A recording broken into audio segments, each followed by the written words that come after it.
join பண்ணிருக்காரு. Welcome Ashok sir. Over to you sir. Yeah. Thank you Mr. Sharif.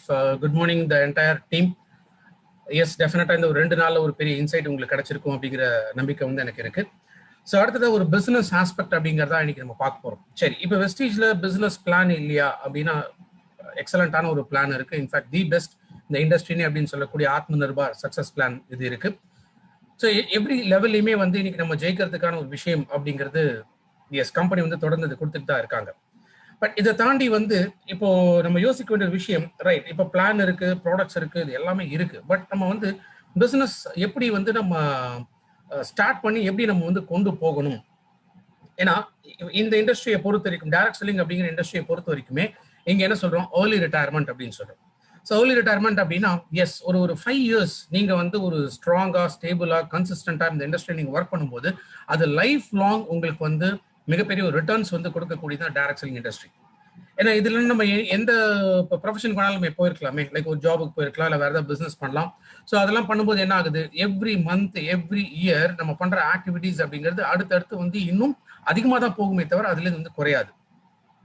அப்போ அதுலேருந்து ஒரு retirement அப்படிங்கிறது நம்ம கிடையாது. பட் வேறஸ் நெட்வொர்க் மார்க்கெட்டிங் அதுலயுமே வந்து எத்திக்கலா நடத்தக்கூடிய கம்பெனிஸ் லைக் வெஸ்டீஜ் மாதிரியான இருக்கக்கூடிய கம்பெனிஸ்ல ஸோ நம்ம என்ன மாதிரியான ஒரு உழைப்பை போடணும், எப்படி வந்து இங்கே நம்ம ஒரு ஸ்மார்ட் ஒர்க் பண்ணணும் அப்படின்னு பார்க்கணும். ஸோ இந்த ஸ்மார்ட் ஒர்க் எப்படி நம்ம பண்ணணும்னா ஒரு 2 years டைம். இன்ஃபேக்ட் உங்களோட லீடர்ஸ் வந்து இருக்காங்க. இப்போ ஷெரீப் சார் இருக்காரு, சரவணன் சார் இருக்காங்க. இப்போ இவங்கெல்லாம் பார்த்தீங்கன்னா வித்தின் 1 yearல வந்து ஆல்மோஸ்ட் 4 lakhs ப்ளஸ் இன்கம்க்கு வந்து அவங்க ரீச் ஆனாங்க. சரி, இப்போ இந்த மாதிரி வந்து அவங்களால மட்டும்தான் ரீச் ஆக முடியுமா அப்படின்னா டெஃபினட்டா இல்லை, எல்லாராலையுமே கண்டிப்பா அது ரீச் ஆக முடியும். பட் நம்ம ஒரு ரைட் அப்ரோச் நம்ம போயிட்டு இருக்கோமா, கரெக்டா வந்து நம்ம ப்ராஸ்பெக்டிங் பண்ணிட்டு இருக்கோமா, அப்ப நம்மளுடைய எஃபர்ட்ஸ் வந்து கரெக்ட் டைரக்ஷன்ல வந்து நம்ம போட்டுட்டு இருக்கோமா அப்படின்னு யோசிச்சு பார்க்கும்போது மேபி நம்ம வந்து எல்லா எஃபர்ட்ஸ் எல்லாம் நம்ம போட்டுட்டு தான் இருக்கோம். ஆனா அது ஒரு கரெக்ட் டைரக்ஷன்ல வந்து நம்ம கொண்டு போய் போடுறோமாங்கிறது தான் ஒரு கொஸ்டின் மார்க் இருக்கும். அப்போ வந்து ஒரு ஸ்மார்ட் ஒர்க் ஒரு இன்ஸ்டன்டா நம்ம வந்து ஒரு பொசிஷன் ரீச் ஆகணும், அதே மாதிரி ஒரு நல்ல இன்கம். சரி, பேசிக்கா இந்த பின் வச்சுட்டு நம்ம எதுவும் பண்ண போறது, இந்த டைட்டில் வச்சு நம்ம எதுவுமே பண்ண முடியாது. அந்த டைட்டிலுக்கு ஏற்ற ஒரு இன்கம் இருந்தா தான் எஸ் டெஃபினட்டா பொதுவாகவே வந்து நம்ம ஃபேமிலிக்கு நம்மளால வந்து ஒரு நல்ல வாழ்க்கையை வந்து அமைச்சு கொடுக்க முடியும். அதே மாதிரி நம்ம சொசைட்டிக்கு ஏதாவது நல்லது நம்ம பண்ண முடியும். ஸோ அதன் மூலமாக நம்ம ஒரு பெரிய நிலை வந்து நம்ம அடைய முடியும். தட் இஸ் இந்த சாட்டிஸ்ஃபேக்ஷன் அப்படின்னு நம்ம சொல்றோம்.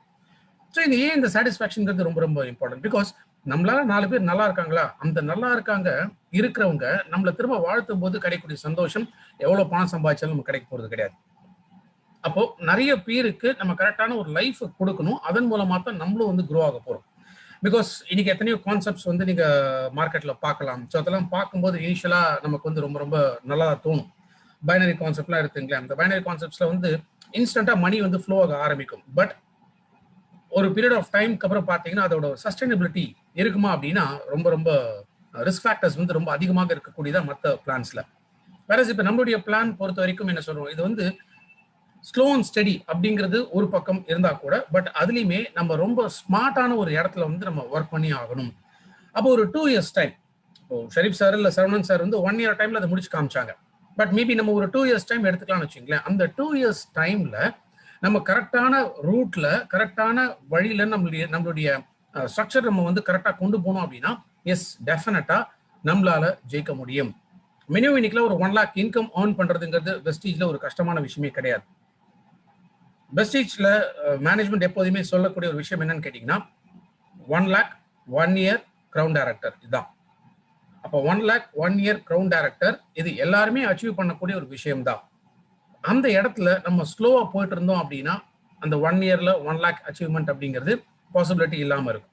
அப்ப அந்த இடத்துல தான் நம்மளுடைய ஃபோக்கஸ் சில இடத்துல டிரைவ் பண்ணி நம்ம கொண்டு போனோம்னா எஸ் நிச்சயமாக நம்ம அடைய முடியும். அதனால தான் இந்த டாபிக் வந்து என்ன வச்சிருக்கோம், சக்சஸ் த்ரூ கன்சிஸ்டன்சி. கன்சிஸ்டன்சி அப்படிங்கிறது ஒரு பொதுவான வார்த்தை அப்படின்னு நம்ம எடுத்துக்கிறோம். இந்த பொதுவான வார்த்தை அப்படின்னு பாத்தீங்கன்னா எஸ் நிலையாக நம்ம செய்யக்கூடிய ஒரு வேலைனால நமக்கு ஒரு மிகப்பெரிய ஒரு வெற்றி கிடைக்கும் அப்படிங்கிறது தான் சக்சஸ் த்ரூ கன்சிஸ்டன்சி. பட் வேறஸ் வெஸ்டீஜை பொறுத்த வரைக்கும் நம்மளுடைய இந்த CNC offer, consistency offer, so இந்த ஆஃபர் மூலமாக நம்ம எப்படி வந்து ஒரு கரெக்டான ஒரு பொசிஷன், இன்கம் இதெல்லாம் நம்ம ரீச் பண்ண முடியுங்கிறதா மெயினாக வந்து இந்த ப்ரோக்ராம் வந்து நம்ம பார்க்க போகிறோம். பிகாஸ் பேசிக்காக இப்போ எல்லாருமே என்ன சொல்றாங்க, லைக் ஓகே ஒரு 30 விவி பண்ணா போறோம் அப்படிங்கிற தாட் ப்ராசஸ் நிறைய பேருக்கு இருக்கும். நம்ம ஏன் நிறைய வந்து இன்வெஸ்ட் பண்ணணும், நம்ம ஏன் நிறைய ப்ராடக்ட்ஸ் வாங்கணும் அப்படிங்கிற ஒரு தாட் வந்து இருக்கலாம். பட் யோசிச்சு பாருங்க, எஸ் 30 பிவிங்கிறது மினிமம் எலிஜிபிலிட்டி. பட் யாருமே 30 பிவிக்கு மேல பண்ணக்கூடாதுன்னு சொல்லலையே. மினிமம் 30 பிவி அப்படின்னு தான் நம்ம சொல்றோம். ஏன்னா நம்ம வந்து ஃபர்ஸ்ட் ஆஃப் ஆல் நம்ம ஸ்பெண்ட் பண்ணாம இருக்கிறதே கிடையாது. நம்ம எத்தனையோ ப்ராடக்ட்ஸ் வந்து நம்ம வெளியில போய் நம்ம வாங்கிட்டு தான் இருக்கும். நம்ம எவ்வளவு ஸ்பெண்ட் பண்ணிட்டு தான் இருக்கும். பட் அதுக்கான ரிட்டர்ன்ஸ் இருக்குமா அப்படின்னா நிச்சயமா எதுவுமே கிடையாது. ஏன்னா அந்த பேசிக்ஸ் எல்லாமே ஆல்ரெடி உங்களுக்கு தெரியும். ஏன் டைரக்ட் செல்லிங் இண்டஸ்ட்ரிக்கும் கன்வென்ஷனல் மார்க்கெட்டிங் இருக்கக்கூடிய வித்தியாசம் என்னங்கிறது நிறைய பேருக்கு தெரியும். ஸோ அப்ப அதை நம்ம பார்க்கும்பொழுது நம்ம ஏன் இன்னைக்கு வந்து ஒரு 1000 ரூபாய் செலவு பண்ணா போறோம் அப்படின்னு மட்டும் நம்ம ஏன் நம்மள வந்து நிறுத்திக்கணும்? அதை தாண்டி எவ்வளவு நம்ம செலவு பண்ணிட்டு தான் இருக்கும். அந்த செலவுகளையுமே டுவர்ட்ஸ் வெஸ்டீஜ் நம்ம கொண்டு வர ஏன்னா எல்லாமே இன்னைக்கு டோட்டலி வந்து based on PV. So PV is money. அப்போ அந்த பிவி நமக்கு இன்க்ரீஸ் ஆக இப்போ நம்ம டீம்ல இருக்கிறவங்களுக்கும் அந்த வந்து நம்ம டெவலப் பண்ண ஆரம்பிச்சோம் அப்படின்னா, ஸோ ஒரு ஃபேமிலியா ஒரு ஜாயிண்டா ஒரு குழுவாக இதை சேர்ந்து செய்யும் போது மிகப்பெரிய வெற்றிகளை வந்து நம்ம அடைய முடியும். ஸோ அதுதான் இந்த success through consistency. Fine. So நிறைய பேர் வந்து விஎல்சி ரீசெண்டா நடந்த வந்து விஎல்சி வந்து நீங்க சென்னையில் நடந்த விஎல்சி வந்து அட்டன் பண்ணியிருப்பீங்க. இன்ஃபேக்ட் பிரவீன் வந்து அவர் ஸ்டார்ட் பண்ணும்போதே இந்த பிரின்சிபல்ஸ் ஆஃப் வெஸ்டீஜ்ங்கிற இந்த 7 ஸ்டெப்ஸுங்கிறத வந்து ரொம்ப ஆணித்தரமாக அழுத்தமாக இது வச்சு தான் ஆரம்பிச்சிருப்பார். ஒரு சின்ன ரீகேப் அப்படிங்கிற மாதிரி எடுத்துக்கலாம். ஏன் இந்த 7 ஸ்டெப்ஸ் முக்கியம் அப்படின்னா, எஸ் கம்பெனி ஸ்டார்ட் பண்ணதுலேருந்து இன்னி வரைக்குமே ஃபாலோ பண்றது இந்த 7 ஸ்டெப்ஸ். ரைட் ஃப்ரம் ஒரு புது டிஸ்ட்ரிபியூட்டரா உள்ளுக்குள்ள நுழைஞ்சவங்கலேருந்து இன்னைக்கு வெஸ்டீஜ் அம்பாசிடரா இருக்கக்கூடிய ராஜன் சார் வரைக்கும் எல்லாருமே இன்னைக்கு இதை தான் பண்ணிட்டு இருக்காங்க. ஸோ நம்மளுடைய வெற்றி எங்கேருந்து கிடைக்கும் அப்படின்னா, ஒரு சிஸ்டம் பிரின்சிபல்ஸை கரெக்டாக நம்ம ஃபாலோ பண்ண ஆரம்பிக்கும் போது தான் நிச்சயமாக நம்ம வெற்றி அடைய முடியும். ஃபர்ஸ்ட் பிரின்சிபல் என்ன சொல்றோம்? கன்சியூம்.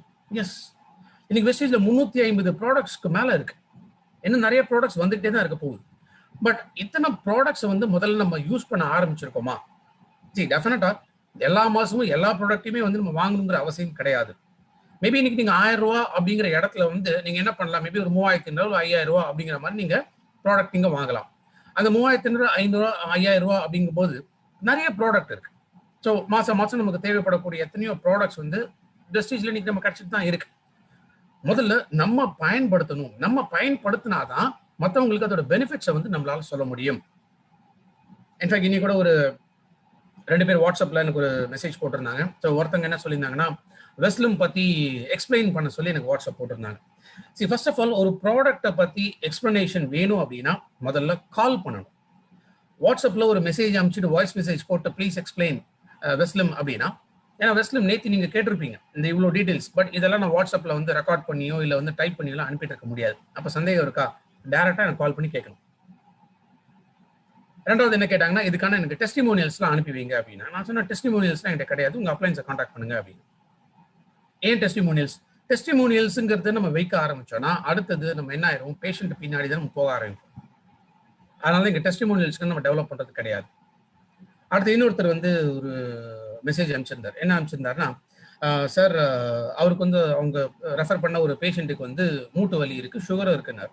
நான் சொன்ன மூட்டு வலிக்கு வந்து நம்ம குளுக்கோஸ்மின் கொடுக்கலாம், பட் ஆல்ரெடி டயபெட்டிஸ் இருக்குன்னு சொல்றீங்க, இது கொடுத்தா ஏறும். அதனால நான் வந்து கோகோனட் ஆயில், கிரில் ஆயில், அதே மாதிரி குர்குமின், இந்த 3 ப்ராடக்ட்டை ரெக்கமெண்ட் பண்ணிட்டு இருந்தேன். அப்போ அவர் என்ன கேட்டாரு, சார் இதெல்லாம் சேர்த்து பணம் அதிகமாகுது, அவங்களுக்கு வந்து அவ்வளோ பணம் செலவு பண்ண முடியல, இதில் ஏதாவது ஒன்று எடுத்தா போறாதா அப்படின்னு. சரி, ஒன்று எடுத்தா மேபி குளுக்கோஸ்மின் மட்டும் கொடுக்கலாம், பட் அவங்களுக்கு வந்து சுகர் இன்க்ரீஸ் ஆகும். அதுக்கு வந்து கூட குளுக்கோ ஹெல்த், நீம், இந்த மாதிரி ஏதாவது ப்ராடக்ட் வந்து ஆட் பண்ணி நம்ம கொடுக்கலாம் அப்படின்னு.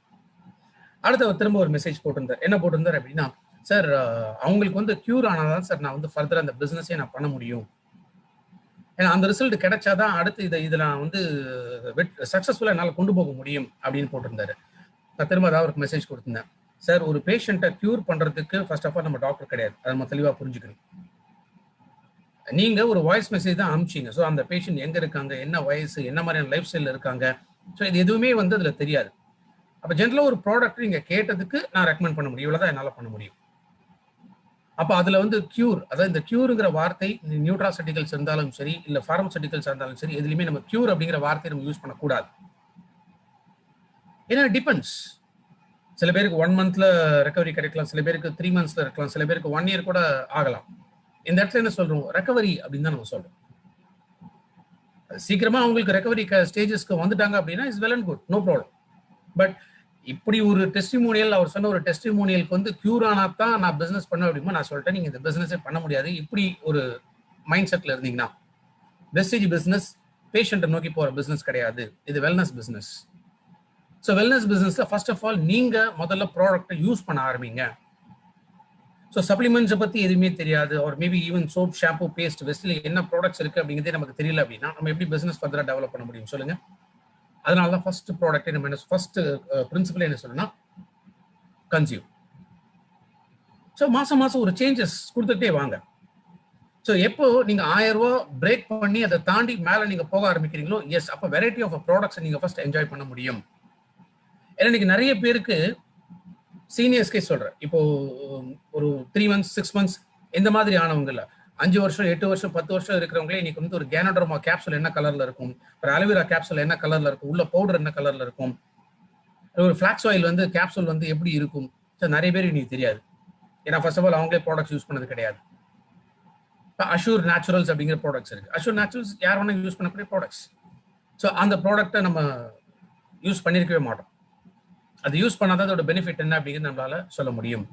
ஸோ இந்த கன்சியூம்ங்கிற இடத்துல நம்ம ஃபுல் அண்ட் ஃபுல் நம்ம இன்வால்வ் ஆனா தான் அடுத்த ஷேருங்கிற இடத்துக்கே நம்ம வர முடியும். ஸோ எல்லாருக்குமே தெரியும் இன்னைக்கு வந்து ஒன்றும் இல்லாத விஷயங்களை நம்ம நிறைய ஷேர் பண்ணிக்கிட்டு தான் இருக்கும். அப்போ ஏன் ஒரு ப்ராடக்ட் பெனிஃபிட்டை நமக்கு ஒரு லைஃப் கொடுக்கக்கூடிய ஒரு பிசினஸை பத்தி நம்ம ஏன் மற்றவங்கள்ட்ட ஷேர் பண்ணக்கூடாது? நம்ம எல்லாருமே இன்னைக்கு பப்ளிசிட்டி பண்ணிட்டு தான் இருக்கோம், அட்வர்டைஸ்மெண்ட்ஸ் நம்ம பண்ணிட்டு தான் இருக்கும். நிச்சயமா யாருமே நான் அட்வர்டைஸ்மெண்ட்டே பண்ணல அப்படின்னு சொல்லவே முடியாது. ஏன்னா நமக்கு மற்றவங்கள்ட்ட பேசுறதுக்காகவாது நம்ம என்ன பண்றோம்னா ஏதோ ஒரு இன்ஃபர்மேஷனை வந்து நம்ம ஒரு பப்ளிசிட்டி மாதிரி நம்ம ஸ்டார்ட் பண்ணி தான் கொண்டு போறோம். அந்த இடத்துல என்ன ஆயிடுச்சு, நம்ம பண்ண ஆரம்பிச்சிட்டோம். ஏன்னா சில பேர் என்ன சொல்லுவாங்க, சார் எனக்குலாம் பேச வராது, எனக்கு இந்த ப்ராடக்ட் பத்தி 4 பேரை போய் பார்த்து பேசி சொல்றது இதெல்லாம் வந்து எனக்கு கஷ்டம், இதெல்லாம் என்னால பண்ண முடியாது அப்படின்னு சொல்லுவாங்க. இதெல்லாம் கஷ்டம்னு அவங்களுடைய மைண்ட் பிளாக் தான். பட் அதை தவிர கேட்டீங்கன்னா எத்தனையோ விஷயங்களை மற்றவங்கள்ட்ட போய் பேசிட்டு இருப்பாங்க, பப்ளிசைஸ் பண்ணுவாங்க, அட்வர்டைஸ் பண்ணுவாங்க, இதெல்லாமே அவங்க பண்ணிட்டு தான் இருக்காங்க. அப்போ இந்த இடத்துல என்னன்னா நமக்கு என்ன தேவைங்கிறது வரும்போது தான் அதை நம்ம செய்யறோமா இல்லையாங்கிறதே நமக்கு தோணும். அப்ப இந்த இடத்துல இது நமக்கு தேவைன்னு வந்துச்சுன்னா யாரா இருந்தாலும் நம்ம போய் நம்ம ப்ராடக்ட்டை பத்தி நம்ம பேச ஆரம்பிக்கும். ஸோ அந்த தேவைங்கிறத ஃபர்ஸ்ட் நம்ம வளர்த்துக்கணும். இந்த வியாபாரங்கிறது எனக்கான வியாபாரம், என்னோட அப்லைன் வியாபாரம் இல்லை, என்னோட டவுன்லைன் வியாபாரம் இல்லை, இது எனக்கான வியாபாரம். அப்ப நான் இதுல என்ன பண்ணணும்? ப்ராடக்ட்டை யூஸ் பண்ணணும், பெனிஃபிட்ஸை மற்றவங்களுக்கு நம்ம ஷேர் பண்ணணும். அதுக்கப்புறம் நம்ம மெயினா பண்ண வேண்டியது என்ன, லிஸ்டிங். லிஸ்டிங் அவசியம். எஸ், ஒரு ரிசர்ச் ஸ்டடியில வந்து என்ன சொல்றாங்கன்னா ஒவ்வொருத்தருக்குமே அவங்க லைஃப் டைம்ல 250 பேர் அவங்களுக்கு தெரியும். ஒவ்வொருத்தருக்கும் 250 பேரை அவங்க லைஃப்ல அவங்களால ஞாபகம் வச்சிருக்க முடியுமா? தெரியுங்கிறது வேற. தெரியும் அப்படின்னா நம்ம நிறைய பேரை பார்க்குறோம், வரோம், போறோம், அந்த மாதிரி இல்லை. ஆனா 250 பேரை எழுத சொன்னா கூட எழுதுவாங்களாம். அதுதான் ஹியூமன் பவர் அப்படின்னு சொல்றாங்க. ஸோ ஒருத்தருக்கு 250 பேர் எழுத முடியும். ஆனா நமக்கு அவ்வளோ கூட நமக்கு தேவை கிடையாது. உங்களால என்ன முடியுமோ ஃபர்ஸ்ட் வந்து நீங்க நேம் லிஸ்டிங் போடுங்க. ஏன்னா அந்த நேம் லிஸ்ட் போடும்பொழுது தான் நமக்கு இதுல எல்லாரும் நம்ம ஆட் பண்ணியிருக்கோமா, ஆட் பண்ணலையா, எங்க நம்ம மிஸ் பண்றோம் அப்படிங்கிறது நமக்கு புரிய ஆரம்பிக்கும். டெஃபினட்டா நம்ம வந்து ஒரு ப்ராஸ்பெக்டை பார்க்கும்போது இவர் கண்டிப்பா ஜாயின் பண்ணுவாருங்கிற நினைப்பே நம்ம போகக்கூடாது. ஏன்னா நமக்கு தெரியாது. ஏன்னா அவங்களோட தேவையை நம்ம ஐடென்டிஃபை பண்ணோமாங்கிறது முதல்ல இருக்காது. அப்ப நம்ம பேச பேச பேசதான் என்ன தெரியும், அவங்களோட நீடு என்னங்கிறது நமக்கு புரியும். அந்த நீடு புரிஞ்சாதான் அவங்கள நம்ம ஸ்பான்சர் பண்ணவே முடியும். ஸோ அந்த லிஸ்டிங் இருந்துச்சுன்னா தான் நம்மளால முதல்ல அவங்கள பார்த்து நம்ம அப்ரோச் பண்ண முடியும். அடுத்தது என்ன வேணும், இன்விடேஷன். இப்போ இந்த 3 நாளா நடந்துட்டு இருந்தது என்ன அப்படின்னா இன்விடேஷன் தான் நடந்தது. ஏன் இன்விடேஷன்? பிகாஸ் எனக்கு இந்த டைம்ல ஒரு ஜூம் மீட்டிங் இருக்கு, ப்ராடக்ட்ஸை பத்தி பேச போறாங்க, இல்ல பிசினஸ் பத்தி பேச போறாங்க அப்படிங்கிற இந்த இன்ஃபர்மேஷன் இது வந்து அவங்களுக்கு ஷேர் ஆகுது. ஸோ அவங்கள வந்து ஓகே நம்ம என்னதான் இருக்குன்னு சொல்லிட்டு பார்க்கலாம் அப்படின்னு சொல்லிட்டு இதுல வராங்க. அப்ப இந்த இன்விடேஷன்ங்கிறது ரொம்ப சிம்பிளான மெத்தட்ல வந்து இருக்கும்.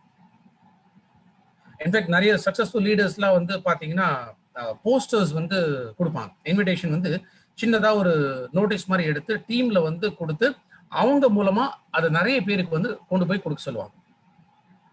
இது ஒரு விதத்துல ஒரு இன்விடேஷன். ஸோ இன்ஃபேக்ட் தமிழ்நாடு பொறுத்த வரைக்கும் பாத்தீங்கன்னா கன்னியாகுமரி டிஸ்ட்ரிக்ட்ல இது வந்து இன்னைக்கு டே 1ல இருந்து இதுதான் ஹேபிட்டா அவங்க பண்ணிட்டு இருக்காங்க. ஸோ எந்த ஈவெண்ட் அப்படின்னு பார்க்கும்போதும் அவங்க வந்து அதை பிளான் பண்ணிட்டு அதுக்கேற்ற மாதிரி இன்விடேஷன் ரெடி பண்ணி நிறைய பேர் வந்து இன்வைட் பண்றாங்க. அதில் தான் ரொம்ப சக்ஸஸ்ஃபுல்லா அவங்க போயிட்டு இருக்காங்க. ஸோ நிறைய டீம்ஸ் இதை வந்து ஃபாலோ பண்ணிட்டு இருக்காங்க. அடுத்ததா அவங்க இந்த ட்ரைனிங்ஸ் அட்டன் பண்ண வைக்கணும். ஸோ இந்த ட்ரைனிங்ஸை அட்டன் பண்ணும்போது தான் இன்னைக்கு நான் இப்போ சொன்னேன் பார்த்தீங்களா, இந்த மாதிரி ஒரு 2 பேர் எங்கிட்ட வந்து வாட்ஸ்அப்ல இந்த மாதிரி ஒரு கேள்வி கேட்டிருந்தாங்க அப்படின்னு சொல்லி. ஸோ இதெல்லாமே கிளாரிஃபை பண்ணணும்னா இந்த மீட்டிங்ஸ் அவங்க அட்டன் பண்ணணும். டைரக்ட் செல்லிங் இண்டஸ்ட்ரிங்கிறது மீட்டிங் ட்ரைனிங் தான். ஸோ மீட்டிங் ட்ரைனிங்ஸை நம்ம தொடர்ந்து அட்டன் பண்ணா தான் நமக்கு ஒரு கிளாரிட்டி அப்படிங்கிறது கிடைக்கும். மேபி சில பேர் வந்து இப்போ இந்த மந்த் வந்து நம்ம ப்ராடக்ட்ஸ் பற்றின ஃபுல் இன்ஃபர்மேஷன் வந்து பார்த்தோம், 2 நாள் நம்ம பார்த்தோம். இதே அடுத்த மாதம் வந்து இப்போ நான் ஒரு டேட் கொடுக்குறேன்னு வச்சுங்களேன், அப்போ நிறைய பேர் என்ன நினைக்கலாம்னா, அதே தானே சொல்ல போறாரு, அதே தானே பேச போறாரு, அதே ப்ராடக்ட் பற்றி தானே சொல்ல போறாரு அப்படின்னு நீங்க நினைக்கலாம். பட் எனக்கு நான் ஒரே ஒரு ஓப்பன் சேலஞ்ச், எஸ் அடுத்த மாதமும் நான் இதே தான் பேசுவேன், கண்டிப்பாக இதே தான் நான் பேசுவேன், இதில் சேஞ்சஸ் இருக்காது. ஆனால் நான் பேசுறதை அப்படியே டூப்ளிகேட் பண்றதுக்கு யாராவது தயாரா இருப்பீங்களா? என்னைக்கு அந்த மாதிரி நீங்க தயாராகிறீங்களோ அன்னைக்கு நீங்க மீட்டிங்ஸ் அட்டன் பண்ண வேணாம். பிகாஸ் கான்ஸ்டன்ட் லேர்னிங் இருந்தா தான் ஏர்னிங் அப்படின்னு நம்ம சொல்லுவோம். ஸோ தொடர்ந்து படிப்பினைங்கிறது இருந்துச்சுன்னா தான் வருமானம்ங்கிறதும் நமக்கு கிடைக்கும். ஸோ மீட்டிங்ஸ் ரொம்ப ரொம்ப இம்பார்ட்டன்ட். அண்ட் பெஸ்ட் பார்ட் என்னன்னா இந்த கடைசி 2 point, that is one is team work அண்ட் 2வது follow. Team work is dream work அப்படின்னு சொல்லுவோம். ஏன்னா பால்கட்டி பிரின்சிபல் அப்படின்னு ஒன்று சொல்லுவோம். இந்த பால்கட்டி பிரின்சிபல்ஸ்ல என்ன வருது, இப்போ ஒரு தனி மனிதன் 100% எஃபர்ட்ஸ் அவங்க போட்டா என்ன ரிசல்ட் கிடைக்கும். அதே ஒரு 100 பேர் 1% எஃபர்ட் போட்டா என்ன ரிசல்ட் கிடைக்கும். ஒரு தனி மனிதன் 100% எஃபர்ட் போட்டா என்ன ரிசல்ட் கிடைக்கும், 100 பேர் 1% எஃபர்ட் போட்டா என்ன ரிசல்ட் கிடைக்கும். ரெண்டுத்துல எதுல அதிகமாக நமக்கு ரிசல்ட் கிடைக்குங்கிறது யோசிச்சு பாருங்க. இனிஷியலா மேலோட்டமா நம்ம பார்க்கும்போது ஒரு தனி மனிதன் 100% எஃபர்ட் போட்டா அதுலதான் ரிசல்ட் அதிகமா கிடைக்கும் அப்படின்னு நமக்கு தோணும். ரைட், 100% எஃபர்ட் எத்தனை வருஷம் போட முடியுங்கிறத யோசிச்சு பாருங்க. ஒரே ஆள் 100% எஃபர்ட்டை 1 வருஷம் போடலாம், 2 வருஷம் போடலாம். அதுக்கப்புறம் என்ன ஆயிடும்னா தெம்பு இருக்காது, திராணி இருக்காது, ஒரு வீக்னஸ் வர ஆரம்பிச்சிடும். அப்ப கண்டினியூஸா அந்த எஃபர்ட் வந்து நம்ம போட முடியாது. அதே 100 பேர் 1% எஃபர்ட் போட்டா இது ஆரம்பத்துல ஸ்லோவா தான் தெரிய ஆரம்பிக்கும். பட் இது எக்ஸ்போனன்ஷியல் பிசினஸ் அப்படின்னு நம்ம சொல்றோம். எக்ஸ்போனன்ஷியல் பிசினஸ் அப்படின்னு பார்க்கும்போது இங்க ஸ்லோ அண்ட் ஸ்டெடியா ஆரம்பிக்கிறது, ஒரு டைம் வரும் பாருங்க, ஒரு பூம், அப்ப இன்கம் அப்படியே மல்டிப்ளை ஆகும். ஏன்னா அதுக்கு அந்த டீம் கரெக்டா எல்லாருமே ஒரே மாதிரி ஒர்க் பண்ண ஆரம்பிக்கணும். அதனாலதான் இந்த பிரின்சிபல்ல நம்ம கத்துக்க வேண்டிய விஷயம் எக்ஸ்போனன்ஷியல் பிசினஸ். எக்ஸ்போனன்ஷியல்ங்கிறது இன்னும் ஈஸியா நான் புரிய வைக்கிறேன். இப்போ 2 + 2 அப்படிங்கிறது என்ன, 4. அதே மேக்ஸிமம் படிச்சிருப்போம். எக்ஸ்போனன்ஷியல் அப்படின்னு 2 to the power of 2. So 2 to the power of 2 போட்டாலும் 4 தான். அதே அடுத்தது போய் பாருங்களேன், 3 + 3, 3 + 3ங்கிறது எவ்வளோ, 6 தான். அதே 3 to the power of 3 போட்டு பாருங்க, 3 × 3 × 3 எவ்வளோ ஆச்சு பாருங்க. இப்போ மல்டிப்ளை ஆகுதுங்களா? எஸ், அதுதான் எக்ஸ்போனன்ஷியல் பிசினஸ். இந்த மல்டிப்ளிகேஷன்ங்கிறது எடுத்த உடனே வரக்கூடிய விஷயம் இல்லை. ஏன்னா ஓவர் நைட்ல பணக்காரன் ஆகணும் அப்படின்னு நினைக்கிறவன் அடுத்த நைட்லயே வந்து திரும்ப ஏழை ஆயிடும். இந்த பிசினஸ் பொறுத்த வரைக்கும் இது வந்து லாங் ஸ்டாண்டிங் பிசினஸ் அப்படிங்கும்போது இது ஸ்லோ அண்ட் ஸ்டடியா வரக்கூடிய, அந்த டீம் அமையக்கூடியது, அந்த வருமானம் வரக்கூடியது, இதை லைஃப் லாங் கொடுக்கக்கூடிய ஒரு விஷயம். ஸோ ஒன்ஸ் ஒரு டீம் அமைச்சோமா கரெக்டா நம்ம வந்து ஃபாலோ அப்ல இருக்கணும். ஸோ அந்த ஃபாலோ அப் அப்படிங்கும்போது இவங்க ரெகுலரா என்ன ஒர்க் பண்றாங்க, எப்படி ஒர்க் பண்றாங்க, நம்ம கரெக்டா வந்து அவங்களுக்கு கைட் பண்றோமா, ஸோ அவங்களால வந்து ப்ராஸ்பெக்ட் பண்ண முடியுதா, அவங்களுக்கு எப்படி ப்ராஸ்பெக்ட் பண்ணணும் நம்ம சொல்லி கொடுத்தோமா. ஸோ இது எல்லாமே நம்ம ஐடென்டிஃபை பண்ணணும். ஸோ இந்த 7 ஸ்டெப்ஸ் இதுதான் பை ப்ராக்டிஸ் நம்ம பண்ண ஆரம்பிச்சோம்னு வச்சுங்களேன், அப்புறம் ரொம்ப ரொம்ப ஈஸி. இனிஷியலா நம்ம ஃபாலோ பண்றதுக்கு கஷ்டமா இருக்கிற மாதிரி தோணும். பட் இந்த 7மே ரொம்ப சிம்பிளான விஷயங்கள் தான். இது ரெகுலரா ஸ்டார்ட் பண்ணுங்க. இதுதான் ஃபர்ஸ்ட் சக்சஸ் மந்த்ரா வெஸ்டீஜ்ல நம்ம வெற்றி அடைகிறதுக்கு. இதுதான் விஎல்சியில மெயினா ஒரு சப்ஜெக்டா வந்து சொல்லி கொடுக்குறாங்க. பட் இன்னைக்கு இந்த நிறைய பேர் வந்து மேபி நீங்க விஎல்சி அட்டன் பண்ணாம இருந்திருக்கலாம். ஸோ அதனாலதான் இந்த ஓப்பனிங் பாயிண்ட் வந்து நம்ம கொடுக்கும். எஸ், இப்போ பிசினஸ் எப்படி நம்ம தூங்கணும், எப்படி நம்ம கொண்டு போகணுங்கிறத பார்க்கலாம். கன்சிஸ்டன்சி ஆஃபர் எல்லாருக்குமே தெரியும். கன்சிஸ்டன்சி ஆஃபருங்கிறது 2ஆம் தேதியிலேருந்து அந்த பில்லிங் மந்த் ஸ்டார்ட் ஆகிறதுலேருந்து 12ஆம் தேதிக்குள்ள 100 பிவி அப்படிங்கிறத முடிக்கணும். ஸோ தொடர்ந்து 4 மாதம் 100 பிவி வந்து நம்ம கம்ப்ளீட் பண்ணும்போது 5வது மாதம் 2500க்கான ப்ராடக்ட்ஸ் வந்து நமக்கு கிடைக்கும். இப்போ ஒரு லிஸ்டட் ப்ராடக்ட்ஸ், அந்த லிஸ்டட் ப்ராடக்ட்ஸ்லேயே பார்த்தீங்கன்னா கிட்டத்தட்ட 200 ப்ராடக்ட் இருக்கு. ஸோ அந்த 200 ப்ராடக்ட்டுக்கு மேலே நம்மளோட ஒரு சாய்ஸ் அப்படிங்கிறது இருக்க போகிறது இல்லை. அண்ட் இன்ஃபேக்ட் இப்போ ரீசெண்டாக திரும்ப என்ன பண்ணியிருக்காங்க, கொஞ்சம் ஒரு ரிலாக்ஸேஷன் கொடுத்து ஈவன் ரைஸ் பிரான் ஆயில் சோப்லாம் கூட அதில் ஒரு யூனிட் அப்படிங்கிற மாதிரி இதில் ஆட் பண்ணியிருக்காங்க. கன்சிஸ்டன்சி ஆஃபர் வந்து வர ஆரம்பிச்ச வரைக்கும் எப்படி இருந்து கேட்டிங்கன்னா, சிங்கிள் இன்வாய்ஸ் 12ஆம் தேதிக்குள்ள சிங்கிள் இன்வாய்ஸ்ல பண்ணணும் அப்படின்னு தான் முதல்ல இருந்த கண்டிஷன். பட் அதுக்கப்புறமா ஈவன் மல்டிபிள் பில்லிங் கூட வந்து அவைல் பண்ணிக்கலாம் அப்படின்னு அதையும் ரிலாக்ஸ் பண்ணி கொடுத்தாங்க. பிகாஸ் யோசிச்சு பாருங்க, வெஸ்டீஜ் மேனேஜ்மெண்ட் எப்போதுமே அவங்க எவ்வளோ எடுத்துட்டு போகணுங்கிறது யோசிக்கிறதே கிடையாது. அதில் இருக்கக்கூடிய டிஸ்ட்ரிபியூட்டர்ஸ் அவங்க எவ்வளோ எடுத்துட்டு போகலாங்கிறத அவங்க யோசிக்கிறாங்க. அப்போ ஒரு சின்ன சின்ன ஹர்டலாக இப்போ நினைச்சாங்க, சரி சிங்கிள் இன்வாய்ஸ்ல வந்து பண்ண முடியல அப்படின்னு நினைச்சவங்களுக்கு என்ன பண்ணாங்க, சரி பரவாயில்ல ஆனால் இந்த டேட்டுக்குள்ள நீங்க பண்ணிருங்க. லாக்டவுன் டைம்லலாம் நிறைய எக்ஸ்டென்ஷன்ஸ் எல்லாமே கொடுத்துருந்தாங்க. எப்பயுமே அட்லீஸ்ட் ஒரு நாள் எக்ஸ்டென்ஷன் அப்படிங்கிறது நமக்கு கிடைக்குது, 13ஆம் தேதி வரைக்கும் அப்படிங்கிற மாதிரி கிடைக்குது. ஏன்னா சம்பேர் சாஃப்ட்வேர் வந்து கொஞ்சம் ஸ்லோவா இருக்கிறதுனால ஸோ ஒரு 1 day எக்ஸ்டென்ஷன் அப்படிங்கிறத கொடுக்குறாங்க. ஸோ ஒன்ஸ் இந்த 100 பிவி எப்போ பண்ணோம் அப்படின்னா, முதல்ல என்ன நம்ம செகண்ட் அப்படிங்கும்போது நம்ம சாம்பியன்ஸ் டே அப்படின்னு சொல்லுவோம். இப்போ 2nd of every month billing start ஆகக்கூடிய 2ஆம் தேதி அப்படிங்கிறது அது இப்போ கன்சிஸ்டன்சி நம்ம சொல்றோம், கன்சிஸ்டன்சி டே அப்படின்னு நம்ம சொல்றோம். ஏன்னா அன்னைக்கு 2ஆம் தேதி நம்ம 100 பிவி முடிக்கும். நம்ம கீழே வந்து ப்ராடக்ட் வாங்குறாங்களான்னு பார்க்கலாம், இல்லை யார் வாங்குறாங்க, நமக்கு வால்யூம் வருதா அப்படிங்கிறத பார்க்கலாம். அதை பார்த்துட்டு அப்புறமா நம்ம வந்து பண்ணலாம் அப்படின்னு நம்ம யோசிச்சோன்னா நம்ம வெற்றி அடையவே முடியாது. ஏன்னா எஸ், இந்த பிஸ்னஸ் பொறுத்த வரைக்கும் நம்ம லீட் பண்ணணும், நம்ம ஒரு எக்ஸாம்பிள் மற்றவங்களுக்கு நம்ம செட் பண்ணணும். மேபி இப்போ நீங்க இருக்கிறவங்க சில்வர் கோல்ட்ல இருக்கலாம், எந்த லெவல்ல வேணாலுமே நீங்க வந்து இன்னைக்கு அட்டன் பண்ணலாம், பிரான்ஸா கூட இருக்கலாம், மேபி 11% கூட இருக்கலாம்.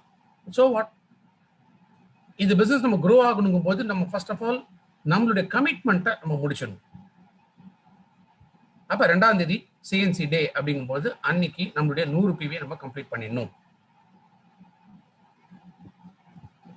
ஸோ லாக்டவுன் டைம்ல இன்னொரு ஸ்கீம் கொடுத்தாங்க. எதுக்காக அப்படின்னா, மேபி இன்கேஸ் அந்த டைம்ல வந்து நிறைய பேருக்கு அந்த இன்கம் இதெல்லாம் இல்லை அப்படிங்கும்போது 60 பிவியில் பண்ணாலுமே கூட கன்சிஸ்டன்சி ஆஃபருக்கு கன்சிடர் பண்ணுறோம் அப்படின்ட்டு ஒரு ரிலாக்ஸேஷன் கொடுத்துருந்தாங்க. ஸோ 60 பிவி பண்ணும்போது என்ன, ஒரு 1250 ரூபாய்க்கான ஒரு ப்ராடக்ட் வவுச்சர் வந்து நமக்கு கிடைக்கும். லிமிடெட் ப்ராடக்ட்ஸ் ஒரு 4-5 ப்ராடக்ட்ஸ் வந்து செலக்ட் பண்ணியிருக்கோம். அந்த ப்ராடக்ட்ஸ்ல நம்ம இந்த 1250 வந்து நம்ம அவைல் பண்ணிக்கலாம். ஸோ இந்த ரெண்டுமே 60 பிவியோ இல்லை 100 பிவியோ இதுதான் கன்சிஸ்டன்சி ஆஃபர்ஸ். சரி, கன்சிஸ்டன்சி ஆஃபர் அப்படிங்கிறத நம்ம பார்த்தோம். இப்போ நிறைய பேர் மனசுல வந்து ஒரு கேள்வி என்னன்னா, நான் எதுக்கு 100 பிவி பண்ணும், நான் எதுக்கு 60 பிவி பண்ணும். ஏன்னா 100 பிவி அப்படின்னு எடுத்துக்கிட்டீங்கன்னா அப்ராக்சிமேட்டா வந்து ஒரு 3000 3500 கிட்ட செலவாகும். ரெண்டாவது 60 பிவி அப்படின்னு எடுத்தீங்கன்னா கிட்டத்தட்ட ஒரு 1800 ஒரு 2000 2200 வரைக்கும் வந்து செலவாகும் மாசம். அப்ப எனக்கு இந்த கன்சிஸ்டன்சி பெனிஃபிட் ஆகுமா ஆகாதா இந்த கேள்வி நிறைய பேர்கிட்ட இருக்கு. அதனாலதான் இப்ப 100 பிவிக்கோ 60 பிவியோ பண்றதுக்கு வந்து ஒரு தயக்கம் அப்படிங்கிறது அவங்களுக்கு இருக்கும். ஸோ ஃபர்ஸ்ட் ஆஃப் ஆல் நம்ம கன்சிஸ்டன்சி ஆஃபர்னா என்னங்கிறத முதல்ல நம்ம தெளிவா புரிஞ்சுக்கணும். இதான் ஸ்கீம்னு வச்சுங்களேன். ஃபர்ஸ்ட் மந்த் பர்ச்சேஸ் பண்றீங்க, செகண்ட் மந்த் 100 பிவி பண்றீங்க, 3வது மாசம் 100 பிவி பண்றீங்க, 4வது மாசம் 100 பிவி பண்றீங்க. இதுல இருந்து நம்ம கிடைக்கக்கூடிய ஆக்சுவல் பெனிஃபிட்ஸ் என்னங்கிறத நம்ம யோசிச்சு பார்க்கணும். Right, okay. இப்போ ஃபர்ஸ்ட் மந்த்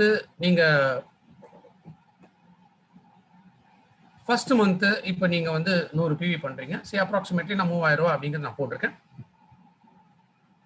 நீங்க 3000 ரூபாய் பர்ச்சேஸ் பண்ணும்போது அதுக்கு வந்து ஒரு ரீட்டைல் மார்ஜின் அப்படின்னு நம்ம சொல்லுவோம்.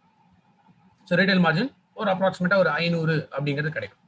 அப்ப நீங்க பர்ச்சேஸ் பண்ற 3000 ரூபாய் ப்ராடக்ட்டுக்கு உங்களுக்கு கிடைக்கக்கூடிய பெனிஃபிட்ஸ்னா ஒரு 3500 ரூபாய் பெனிஃபிட்ஸ் உங்களுக்கு கிடைக்கும். ஒரு 500 ரூபாய் ரீட்டைல் ப்ராஃபிட் வந்து அதில் இருக்குன்னு வச்சுங்களேன்.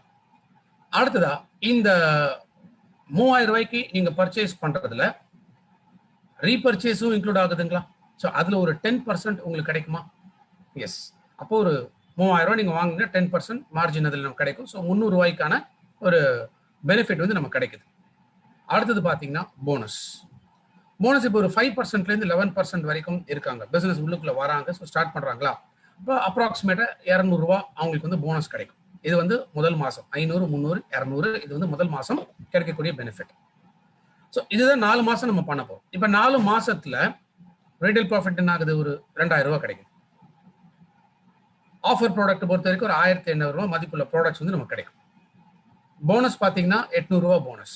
இந்த 800 ரூபாங்கிறது இப்போ ஈக்குவலா மாசம் 200 200 200 நான் போட்டிருக்கேன். பட் நீங்க டீம் உங்களுக்கு சேர அவங்களுக்கு கன்சிஸ்டன்சி ஆஃபர் பண்ண இந்த போனஸ் வந்து இன்னும் இன்க்ரீஸ் ஆகும். பட் ரொம்ப மினிமம் லெவல்ல தான் நான் போட்டிருக்கேன். வெறும் 800 அப்படின்னு ரொம்ப மினிமம் நான் போட்டிருக்கேன். சரி, அப்ப 4வது மாசம் முடிக்கும் போது 5வது மாசம் உண்மையிலேயே நமக்கு கிடைக்கக்கூடிய பெனிஃபிட் என்னங்கிறத பாருங்க. ஆஃபருக்கான ஒரு ப்ராடக்ட் வந்து 2500 ரூபா மதிப்புள்ள ப்ராடக்ட்ஸ் நமக்கு கிடைக்குங்களா? ஸோ அதோட ரீட்டைல் ப்ராஃபிட்டோட சேர்த்தீங்கன்னா 3000 ரூபா அதோட மதிப்பு. ஸோ மாசம் நம்ம கிடைக்கக்கூடிய ரீட்டைல் ப்ராஃபிட்ல ஒரு 2000 ரூபா நிற்கும். ஆஃபர் ப்ராடக்ட் பொறுத்த வரைக்கும் ஒரு 1200 நமக்கு நிற்குது. பர்ஃபார்மன்ஸ் போனஸ் பொறுத்த வரைக்கும் ஒரு 800. ஸோ இது எல்லாமே கால்குலேட் பண்ணிங்கன்னா கிட்டத்தட்ட 7000 ரூபா. 7000 ரூபாய்க்கான பெனிஃபிட் அப்படின்னு நம்ம சொல்லலாம். யோசிச்சு பாருங்க, ஒரு மாசம் 3000 ரூபா நீங்க பர்ச்சேஸ் பண்றீங்க. அப்ப 4 மாசத்துக்கு ஆக்சுவல் எக்ஸ்பென்ஸ் எவ்வளவு ஆச்சுங்கிறது யோசிச்சு பாருங்க. ஒரு 12000 ரூபா. 12000 ரூபா தான் நம்ம இங்க செலவு பண்றோம். நம்ம 12000 ரூபாய் இங்க செலவு பண்ணும்போது நம்ம கிடைக்கிறது என்ன? 7000 ரூபாய். ஸோ 12000 ரூபாய் நம்ம 4 மாசத்துக்கு செலவு பண்ணும்போது நம்ம கிடைக்கக்கூடிய பெனிஃபிட்ஸ் 7000 ரூபாய். அப்படின்னா கிட்டத்தட்ட 58% மார்ஜின் நமக்கு கிடைக்குது. எந்த கம்பெனி பாதிக்கு மேல நமக்கு பெனிஃபிட்ஸ் கொடுப்பாங்கிறத யோசிச்சு பாருங்க. இதுதான் உண்மையிலேயே கன்சிஸ்டன்சி ஆஃபரோட பெனிஃபிட்ஸ். இப்போ அந்த 58%ங்கிறத நீங்க வாங்கக்கூடிய ப்ராடக்ட்ஸ்க்கு இப்போ கால்குலேட் பண்ணி பாருங்க. உண்மையிலேயே நீங்க எவ்வளவு செலவு பண்ணிட்டு இருப்பீங்க அப்படிங்கிறத 50% வச்சுங்களேன் ஆவரேஜா. நீங்க ரைஸ் பிரான் ஆயில் வாங்கினீங்க கூட அது 50% பெனிஃபிட் அது நமக்கு கிடைக்குது. ஸோ நமக்குள்ள இருக்கக்கூடிய லிமிடேஷன்ஸ் தான் இங்க நம்ம தடுக்குது. அதர்வைஸ் 4 மாசம் முடிக்கும் போது 100 PV மாசம் நம்ம முடிக்கும் போது நம்ம கிடைக்கக்கூடிய பெனிஃபிட்ஸ் வந்து 58%. என்ன சில பேர் என்ன யோசிக்கலாம், மாசம் 3000 ரூபாய் நம்ம பண்ணும்போது 3000 ரூபாய்க்கு நம்ம செலவு பண்றோம், ஆனா அதுல வந்து வெறும் ஒரு 10% ஆஃபர் ப்ராடக்ட் 300 தான் அப்படிதான் நமக்கு கிடைக்குது. இதுல வந்து என்ன பெரிய ஒரு கிரேஸ் இருக்கு, ஸோ இதை போய் நான் எதுக்கு நான் பண்ணணும் அப்படின்னு நிறைய பேர் யோசிக்கலாம். பட் உண்மையான பெனிஃபிட் இப்போ யோசிச்சு பாருங்க, மாசம் 100 PV பண்ணணுமா வேணாமாங்கிறத. இது யாருக்காகனா உள்ள வராங்க பாத்தீங்களா, அவங்களுக்கு ஃபர்ஸ்ட் நம்ம புரிய வைக்க வேண்டியது இதுதான். ஒன்னு ஜாயினிங் ஆஃபர்ல உள்ள வரணும், இல்ல கன்சிஸ்டன்சி ஆஃபர்ல அவங்க உள்ள வரணும். அப்ப இத நம்ம ப்ரொமோட் பண்ண ஆரம்பிக்கும் போது இதை ப்ரொமோட் பண்றதுக்கு நமக்கு பெருசா ப்ராடக்ட் ட்ரைனிங் அட்டன் பண்ணிருக்கணுங்கிற அவசியம் கிடையாது. விஐபி அட்டன் பண்ணிருக்கணும் அவசியம் கிடையாது. இல்ல எக்ஸ்க்ளூசிவா வந்து மற்ற ப்ராடக்ட்ஸ்க்கான ட்ரைனிங்ஸ் நம்ம அட்டன் பண்ணிருக்கணுங்கிற அவசியம் கிடையாது. எதுவுமே கிடையாது.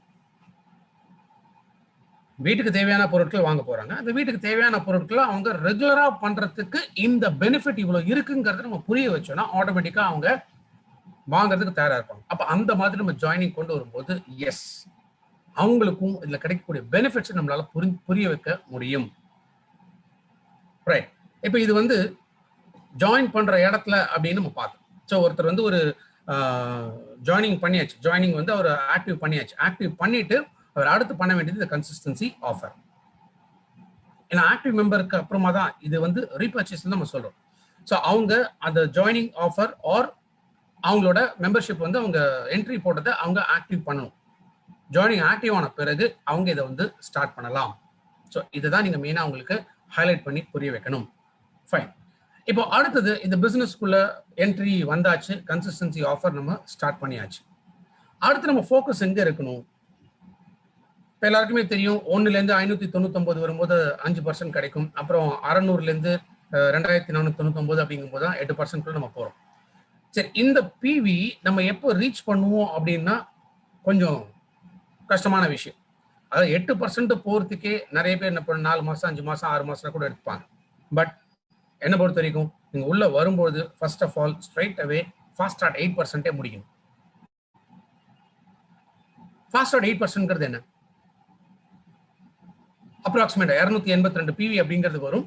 பட் 300 பிவி நம்ம வந்து ஒரு டோட்டல் ரவுண்ட் ஃபிகருக்காக 300 பிவி நான் போட்டிருக்கேன்னு வச்சுங்களேன். ஸோ ஆக்சுவலா பண்ண வேண்டிய பிவில 8% நம்ம ரீச் ஆகணும் அப்படின்னா அதுக்கேற்ற பிவி நம்ம கம்ப்ளீட் பண்ணணும். பட் வேற இங்க 300 பிவி நம்ம இங்க முடிச்சாலே போறோம், ஃபாஸ்ட் ட்ராக் 8% எலிஜிபிள் ஆகும். சரி, இந்த 300 பிவி நம்ம முடிக்கிறதுக்கு நம்ம தனி ஒரு ஆள் தான் இங்க பண்ணணுமா? டெஃபினட்டா தேவையில்லை. நமக்கு வேண்டியது என்ன? நம்ம ஜாயின் பண்றோமா? ஜாயின் பண்ணும்போது இன்னும் 2 பேர் இருந்தாலே போதும். கன்சிஸ்டன்சி ஆஃபர் மூலமா நம்ம ஜாயின் பண்ணாலே போதும். ஸோ நீங்க 100 பிவிக்கு வாங்குறீங்க, அதே மாதிரி உங்க கீழே ஒரு 2 பேர் 100 பிவிக்கு வாங்க போறாங்க. நீங்க 15,000 20,000 அந்த அளவுக்கு பணம் இங்க போட போறது கிடையாது. வீட்டுக்கு தேவையான பொருட்களை வெஸ்டீஜ்ங்கிற பிராண்ட்ல வாங்க போறீங்க. அப்ப நீங்க 100 பிவி, உங்க கீழே இருக்கக்கூடிய ஒரு 2 பேர் 100 பிவி இது முடிக்கும் போது ஸ்ட்ரைட்டாவே ஃபாஸ்ட் ட்ராக் 8% நீங்க முடிக்கிறீங்க. 750 ரூபாய்க்கான ப்ராடக்ட் வவுச்சர் உங்களுக்கு கிடைக்குது. ஒரு பக்கம் கன்சிஸ்டன்சி ஆஃபர் பண்றதுக்கான பெனிஃபிட்ஸ் நமக்கு கிடைக்குது. இன்னொரு பக்கம் நீங்க சேரும் போதே ஃபாஸ்ட் ட்ராக் முடிக்கிறீங்க அப்படின்னா அப்போ அதுக்கு தனியா ஒரு 750 ருபீஸ்க்கான ப்ராடக்ட் வவுச்சர் உங்களுக்கு கிடைக்கும். இன்னும் ஸ்மார்ட்டா ஒர்க் பண்ணுமா? எஸ், நீங்க உங்களுக்கு கீழே இருக்கக்கூடிய இந்த 2 பேர், இந்த 3 பேர், இந்த 3 பேருமே ஃபாஸ்ட் ட்ராக் 8% வந்து உள்ள முடிச்சிடலாம். அப்படியே நீங்க ஒர்க் பண்ண முடியும். ரைட், இப்போ உங்களுக்கு கீழே ஒரு 3 பேர் 8% ஃபாஸ்ட் ட்ராக் 8% முடிச்சிட்டாங்க. அதே மாதிரி இன்னொரு 3 பேர் இது முடிக்கும் பொழுது இன்னொரு 3 பேர் நீங்க ஒரு ஜாயினிங் நீங்க போட்டிருப்பீங்க. பட் வேறஸ் நீங்க ஃபாஸ்ட் ட்ராக் 8% பண்ண மாதிரி மேபி அடுத்த மாசமும் உங்க கீழே இருக்கக்கூடிய 2 பேரோ 3 பேரோ, ஏன்னா ஜாயினிங் ஆல்ரெடி நீங்க ஸ்டார்ட் பண்ணிருப்பீங்க, அவங்களும் ஃபாஸ்ட் ட்ராக் 8% முடிக்கும் பொழுது கூடுதலாக ஒரு 1000 ரூபாய்க்கான ப்ராடக்ட் வவுச்சர் உங்களுக்கு கிடைக்கும். அப்போ 1750 ருபீஸ்க்கான ப்ராடக்ட் வவுச்சர் உங்களுக்கு கிடைக்கும். ஏன் நான் சொல்லனா, நம்மளோட ஒர்க்கு ஃபோக்கஸ் கான்சென்ட்ரேஷன் இப்போ எங்க இருக்கும்னா எவ்வளோ ஃபாஸ்ட் ட்ராக் 8% நம்ம ஜென்ரேட் பண்ணணும் அப்படிங்கிற இடத்துல இருக்கும். ஸோ 5% எப்போதுமே யோசிக்காதீங்க. ஃபாஸ்ட் ட்ராக் 8% முடிக்கிறத எப்போதுமே யோசிக்க ஆரம்பிங்க. இதுவும் யாருக்காக அப்படின்னு கேட்டீங்கன்னா, வெஸ்டீஜ் ப்ராடக்ட் நல்லா இருக்கு, நான் வெஸ்டீஜ்ல டிஸ்ட்ரிபியூட்டரா இருந்துக்கிறேன், என்னால வந்து நிறைய பேர் பார்த்து பேச முடியாது, எனக்கு கொஞ்சம் லிமிட்டடா தான் நான் பண்ண முடியும் அப்படின்னு நினைக்கிறவங்க அந்த இடத்துல மெயினா கொண்டு போய் அவங்கள வந்து ப்ரமோட் பண்ண வேண்டியதுன்னா ஃபாஸ்ட் ட்ராக் 8%.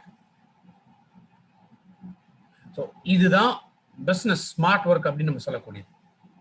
ஃபைன், இப்போ இதுவும் என்ன சொல்ற, ஒரு சாட்டிஸ்ஃபைடு டிஸ்ட்ரிபியூட்டர், சாட்டிஸ்ஃபைடு கன்சியூமர் அப்படிங்கிற இடத்துல நம்ம இதை வந்து நம்ம கொண்டு போறோம். எஸ், அவங்க ப்ராடக்ட் பிடிச்சிருக்கு, ரெகுலரா வாங்குற அப்படிங்கும் போது அவங்க ஃபாஸ்ட் 8% நம்ம கொண்டு வந்துடுறோம். பட் உண்மையிலேயே பிசினஸா போகணும் அப்படின்னு நினைக்கிறவங்களுக்கு என்ன மாதிரியான மெத்தட் வந்து அவங்க ஃபாலோ பண்ணணும்? வெஸ்டீஜ் மூலமாக எனக்கு ஒரு நல்ல கேரியர் செட் ஆகணும், வெஸ்டீஜ் மூலமாக எனக்கு ஒரு பெரிய இன்கம் சோர்சஸ் எனக்கு கிரியேட் ஆகணும், வெஸ்டீஜ் மூலமாக எனக்கு ஒரு மிகப்பெரிய அசர்ட் வந்து நான் கிரியேட் பண்ணணும் அப்படின்னு நினைக்கிறவங்க அடுத்து ஃபாலோ பண்ண வேண்டிய சிஸ்டம் இதுதான்.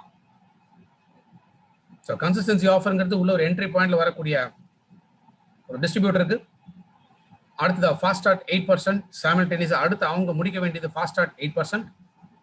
அதுக்கு அடுத்து எஸ், இதை வந்து நான் ஒரு பிசினஸா எடுத்து நான் பண்ண போறேன், எனக்கு வந்து இது ஒரு லைஃப் லாங் கெரியரா இது வந்து வெஸ்டீஜ் வந்து இருக்கணும் அப்படின்னு நினைக்கிறவங்க இந்த கன்சிஸ்டன்சி ஆஃபர் மூலமாக அவங்க எங்க ரீச் ஆக முடியுங்கிறத அடுத்து நம்ம பார்க்க போறோம்.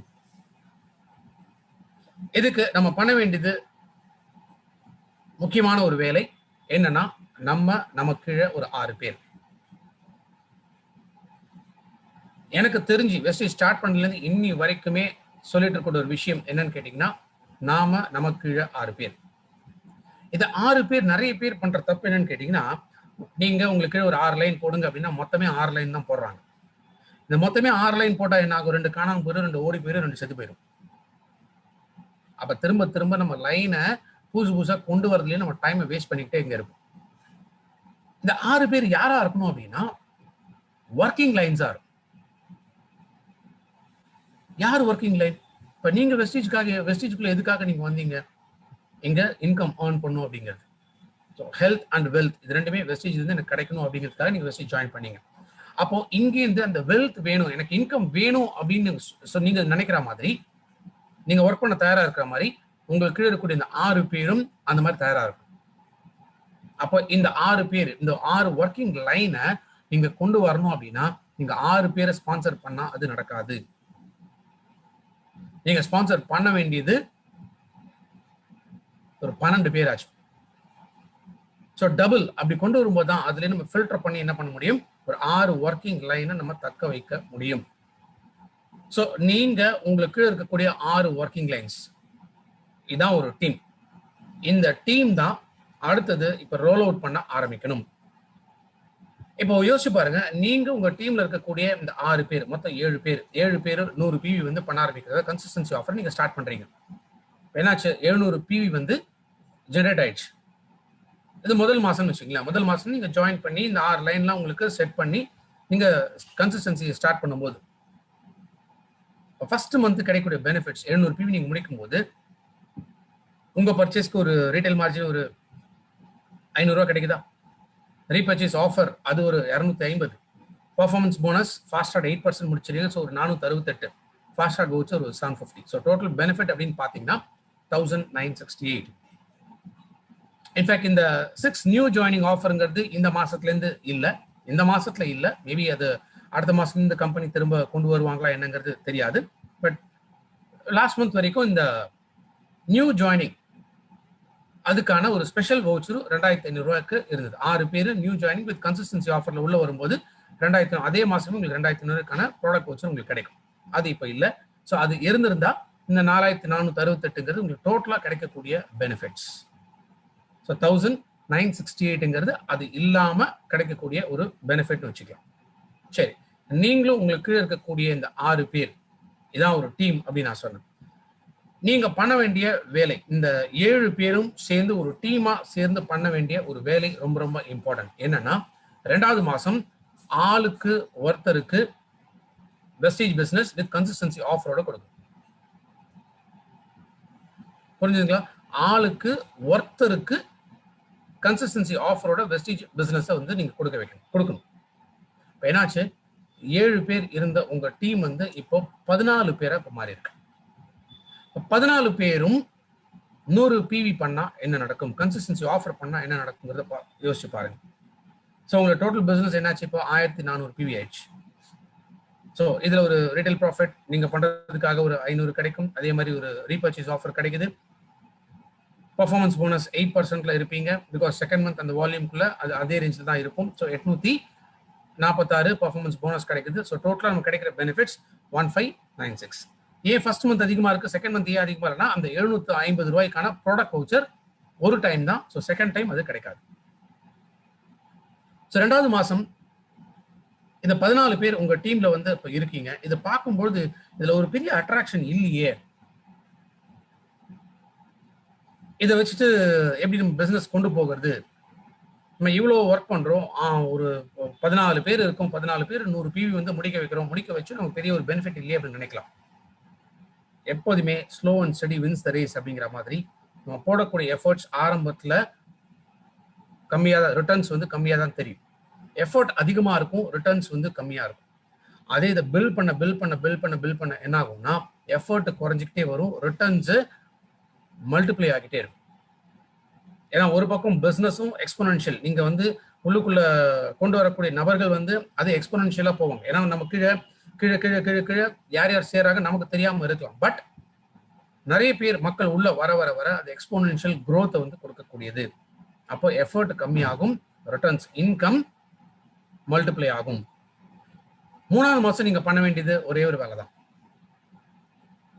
அதே வேலை தான். 14 பேரும் ஆளுக்கு ஒருத்தருக்கு வெஸ்டேஜ் வாய்ப்பு வித் கன்சிஸ்டன்சி ஆஃபரோட கொடுக்கும் 100 பிவி. அப்போ 14 பேர் இருந்த உங்க டீம் இப்ப என்ன ஆகுது, 28 பேர் ஆகும்.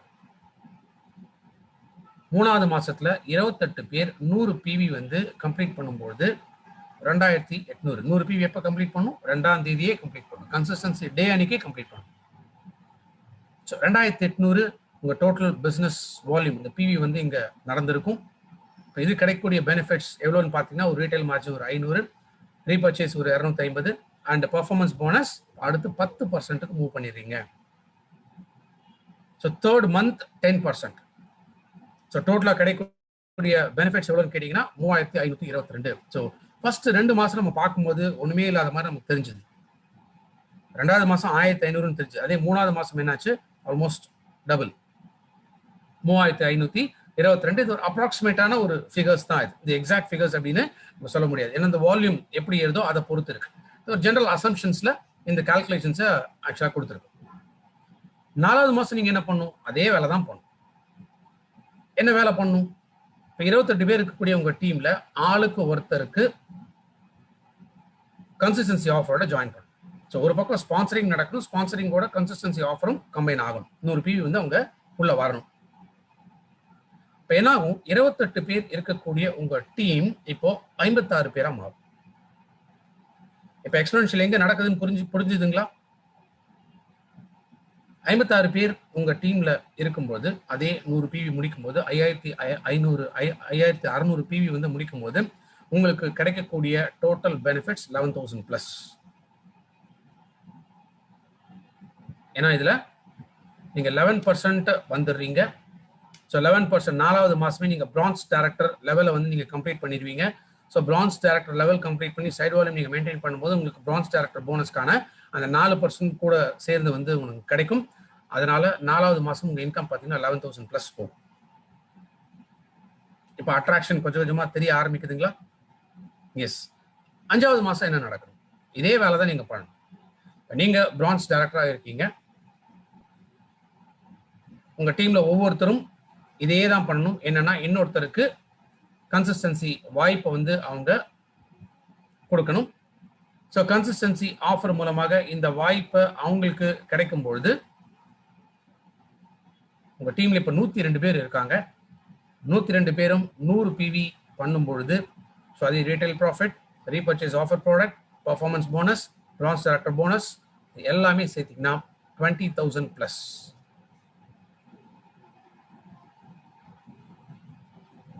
இப்போ அட்ராக்ஷன் தெரிய ஆரம்பிக்குதுங்களா?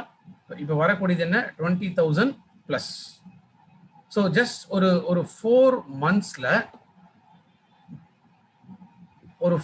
மந்த்ஸ்ல யோசிச்சு பாருங்க. நீங்க பிரான்ஸ் டைரக்டர் முடிச்சு 5வது மாசம் உங்களுடைய இன்கம் 20,000 பிளஸ்க்கு வந்து போக ஆரம்பிச்சிடும்.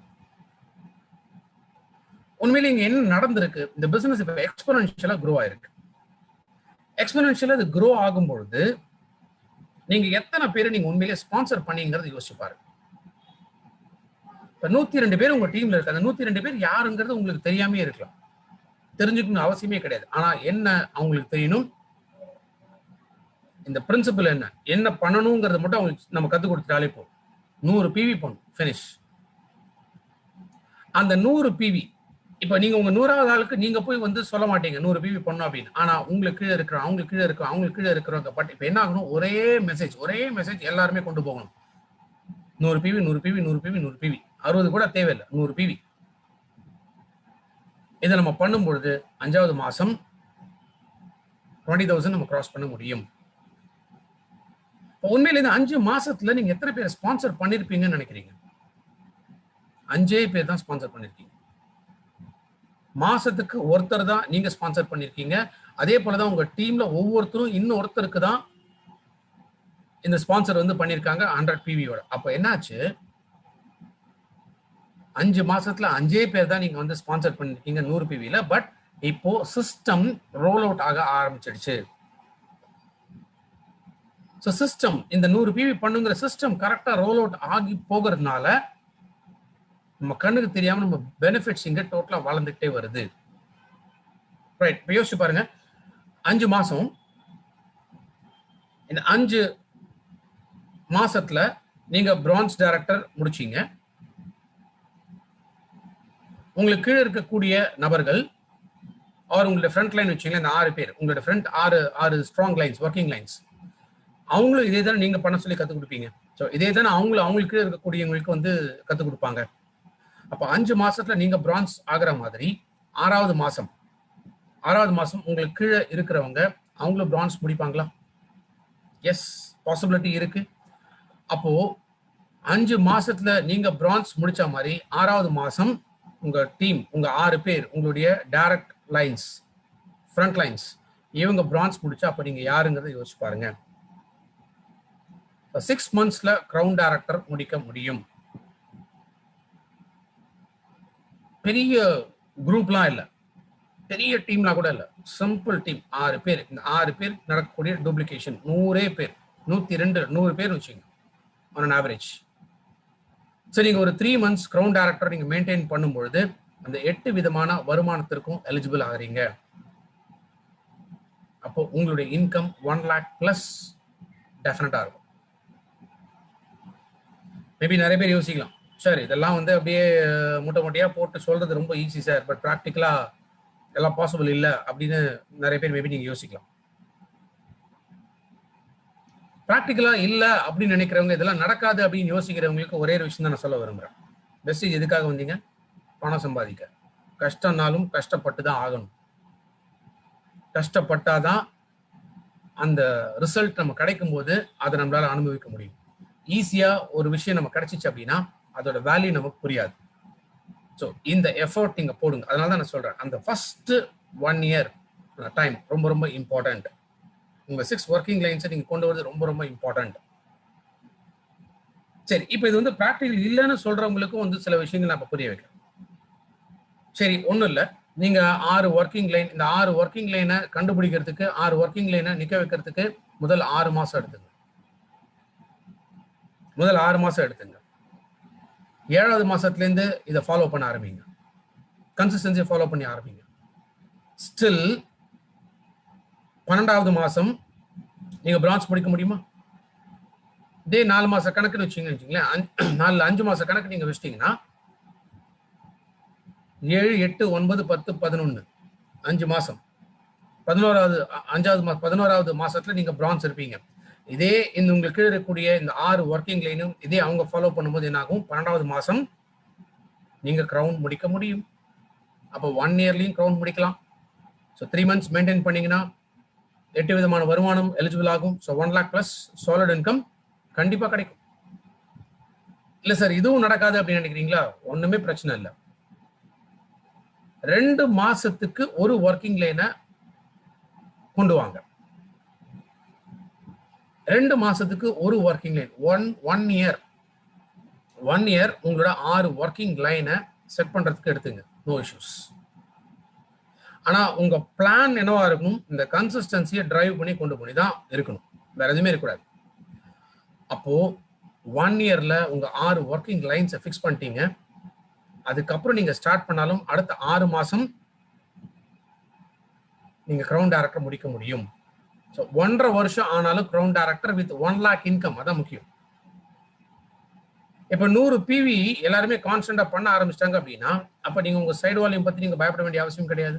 ஏன்னா டீம் வளர்ந்துட்டே தான் இருக்க போகுது, நிச்சயமா குறைய போறது இல்லை. ஏன்னா உங்க டீம் வளர வளர எல்லாருமே சேர்ந்து பண்ணக்கூடிய ஒரு விஷயம் என்ன? இந்த ஒரு ஸ்பான்சரிங். அதனால ஆரம்பத்துல நான் சொன்னேன் பால்கட்டி பிரின்சிபல் அப்படின்னு சொல்லி நான் சொன்னேன். ஒரே ஆள், இப்ப யோசிச்சு பாருங்க, இப்ப ஒரே நபர் வந்து 100 பேரை அவர் ஸ்பான்சர் பண்ணி அந்த 100 பேரையும் வந்து அவர் ஃபாலோ பண்ணி அந்த டீமை கண்ட்ரோல் பண்ணி ஒவ்வொருத்தரையும் 100 PV பண்ணுங்க 100 PV பண்ணுங்கன்னா என்ன ஆயிருப்பாருன்னு யோசிச்சு பாருங்க. 3வது மாசம் 4வது மாசத்துல இவர் பிசினஸ் விட்டு வெளில போயிருப்பாரு. ஆனா அந்த 100 பேரும் ஆளுக்கு 1% எஃபோர்ட், அதாவது ஆளுக்கு ஒருத்தரை ஸ்பான்சர் பண்றாங்க, அவ்வளவுதான். அப்ப என்னாச்சு? பிசினஸ் ரொம்ப சிம்பிள் ஆயிடுச்சு. ஸோ ஆட்டோமேட்டிக்கா அது டூப்ளிகேட் ஆக ஆரம்பிச்சிச்சு. நல்ல ரிட்டர்ன்ஸும் இங்க வர ஆரம்பிச்சிச்சு. ஸ்டில் 2 மாசத்துல முடியாதுன்னு நினைச்சீங்களா? 3 மாசம் எடுத்துங்க. ஸோ 3 மாசம் எடுத்தீங்கன்னா கூட எவ்வளவு ஆகும்? 1.5 வருஷம்.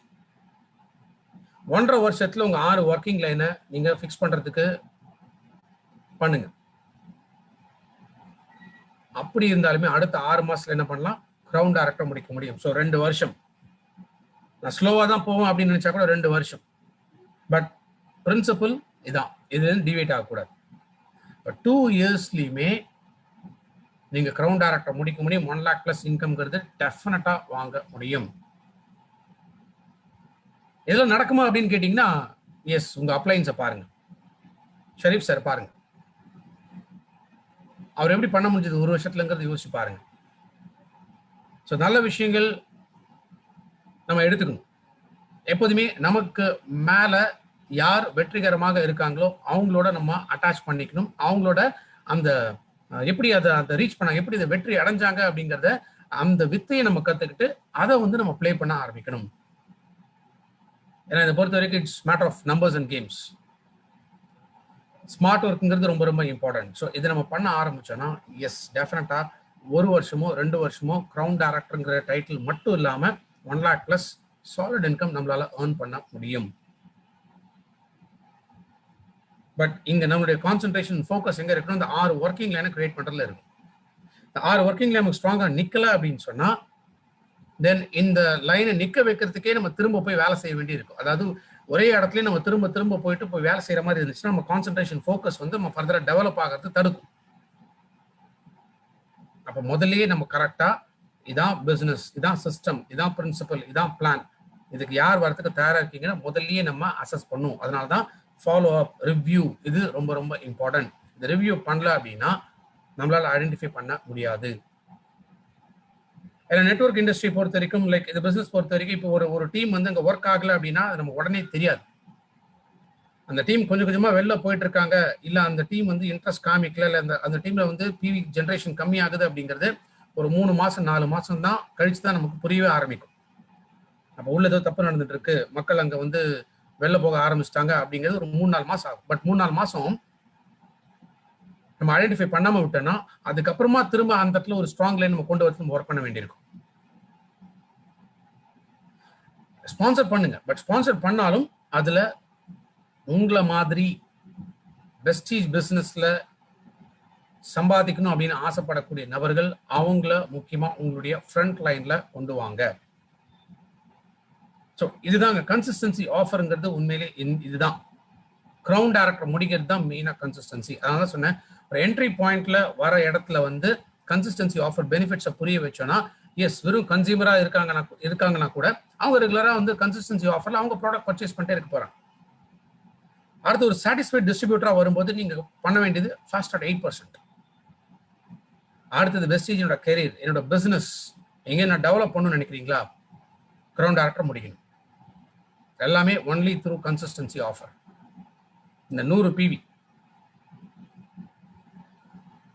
தலைவர் வந்து பாடினார் இல்லைங்களா, 8க்குள்ள உலக வாழ்க்கை இருக்கு அப்படின்னு சொல்லி, 8 உலக வாழ்க்கை பிரிச்சுக்கணும் அப்படின்னு சொல்லார் இல்லையா. நம்ம வெஸ்டீஜோட தலைவர் கௌதம் பாலி சார் இவர் என்ன சொல்றாரு, அந்த 8 பிரிக்கிறது இல்லை, எங்க 100 பிரிக்கணுங்கிறார். 100 பிவிக்குள்ள உலக வாழ்க்கை இருக்கு அப்படின்னு கௌதம் பாலி சார் சொல்றாரு. உலக வாழ்க்கை யோசிச்சு பாருங்க. இன்னைக்கு ஆல்ரெடி நம்ம ஒரு 7 to 8 கண்ட்ரீஸ்ல இன்னைக்கு ஆபரேஷன்ஸ் நடந்துட்டு இருக்கு. இதை தவிர இன்னும் ஆனந்தர் ஒரு 10 கண்ட்ரீஸ் நம்ம ஓபன் பண்ண போறோம். ஸோ குளோபலா கொஞ்சம் கொஞ்சமா வளர்ந்துட்டே இருக்கு. ஸோ 2025ல குளோபல் டாப் 10 கம்பெனிஸ்ல வெஸ்டீஜ் இருக்கும். அதே 2030ல அந்த குளோபல் டாப் 10லயுமே நம்பர் 1ல வெஸ்டீஜ் இருக்கும். அப்ப என்ன மாதிரியான ஒரு ஆப்பர்ச்சுனிட்டி நம்ம கையில இருக்குங்கிறத யோசிச்சு பாருங்க. அப்ப இந்த இடத்துல நம்ம டைனமிக்கா ஒர்க் பண்ண வேண்டியது ரொம்ப ரொம்ப அவசியம். ஃபைன். ஸோ என்ன மாதிரி ஒர்க் பண்ணும் அப்படிங்கிற ஒரு சின்ன ஸ்ட்ராட்டஜி வந்து முன்னாடி எடுத்து வச்சேன். அடுத்து நம்ம புரிஞ்சிக்க வேண்டியது, சரி ஓகே இப்ப ஸ்ட்ராட்டஜி வந்து கொடுத்தாச்சு சார், ஸ்ட்ராட்டஜி சொல்லிட்டீங்க, சரி இதுக்கு வந்து நமக்கு என்ன வேணும், எப்படி கொண்டு போகணும் அப்படிங்கறதான் நேத்தி நம்ம பார்த்த விஷயம் உங்க ஞாபகத்துக்கு இருந்தால் இப்போ லிங்க் பண்ணுங்க. 100 பிவி நான் முடிக்கணும்னு சொன்னேன் இல்லைங்களா, அது காரணம் வந்து இப்போ லிங்க் பண்ணுங்க, இப்போ யோசிச்சு பாருங்க.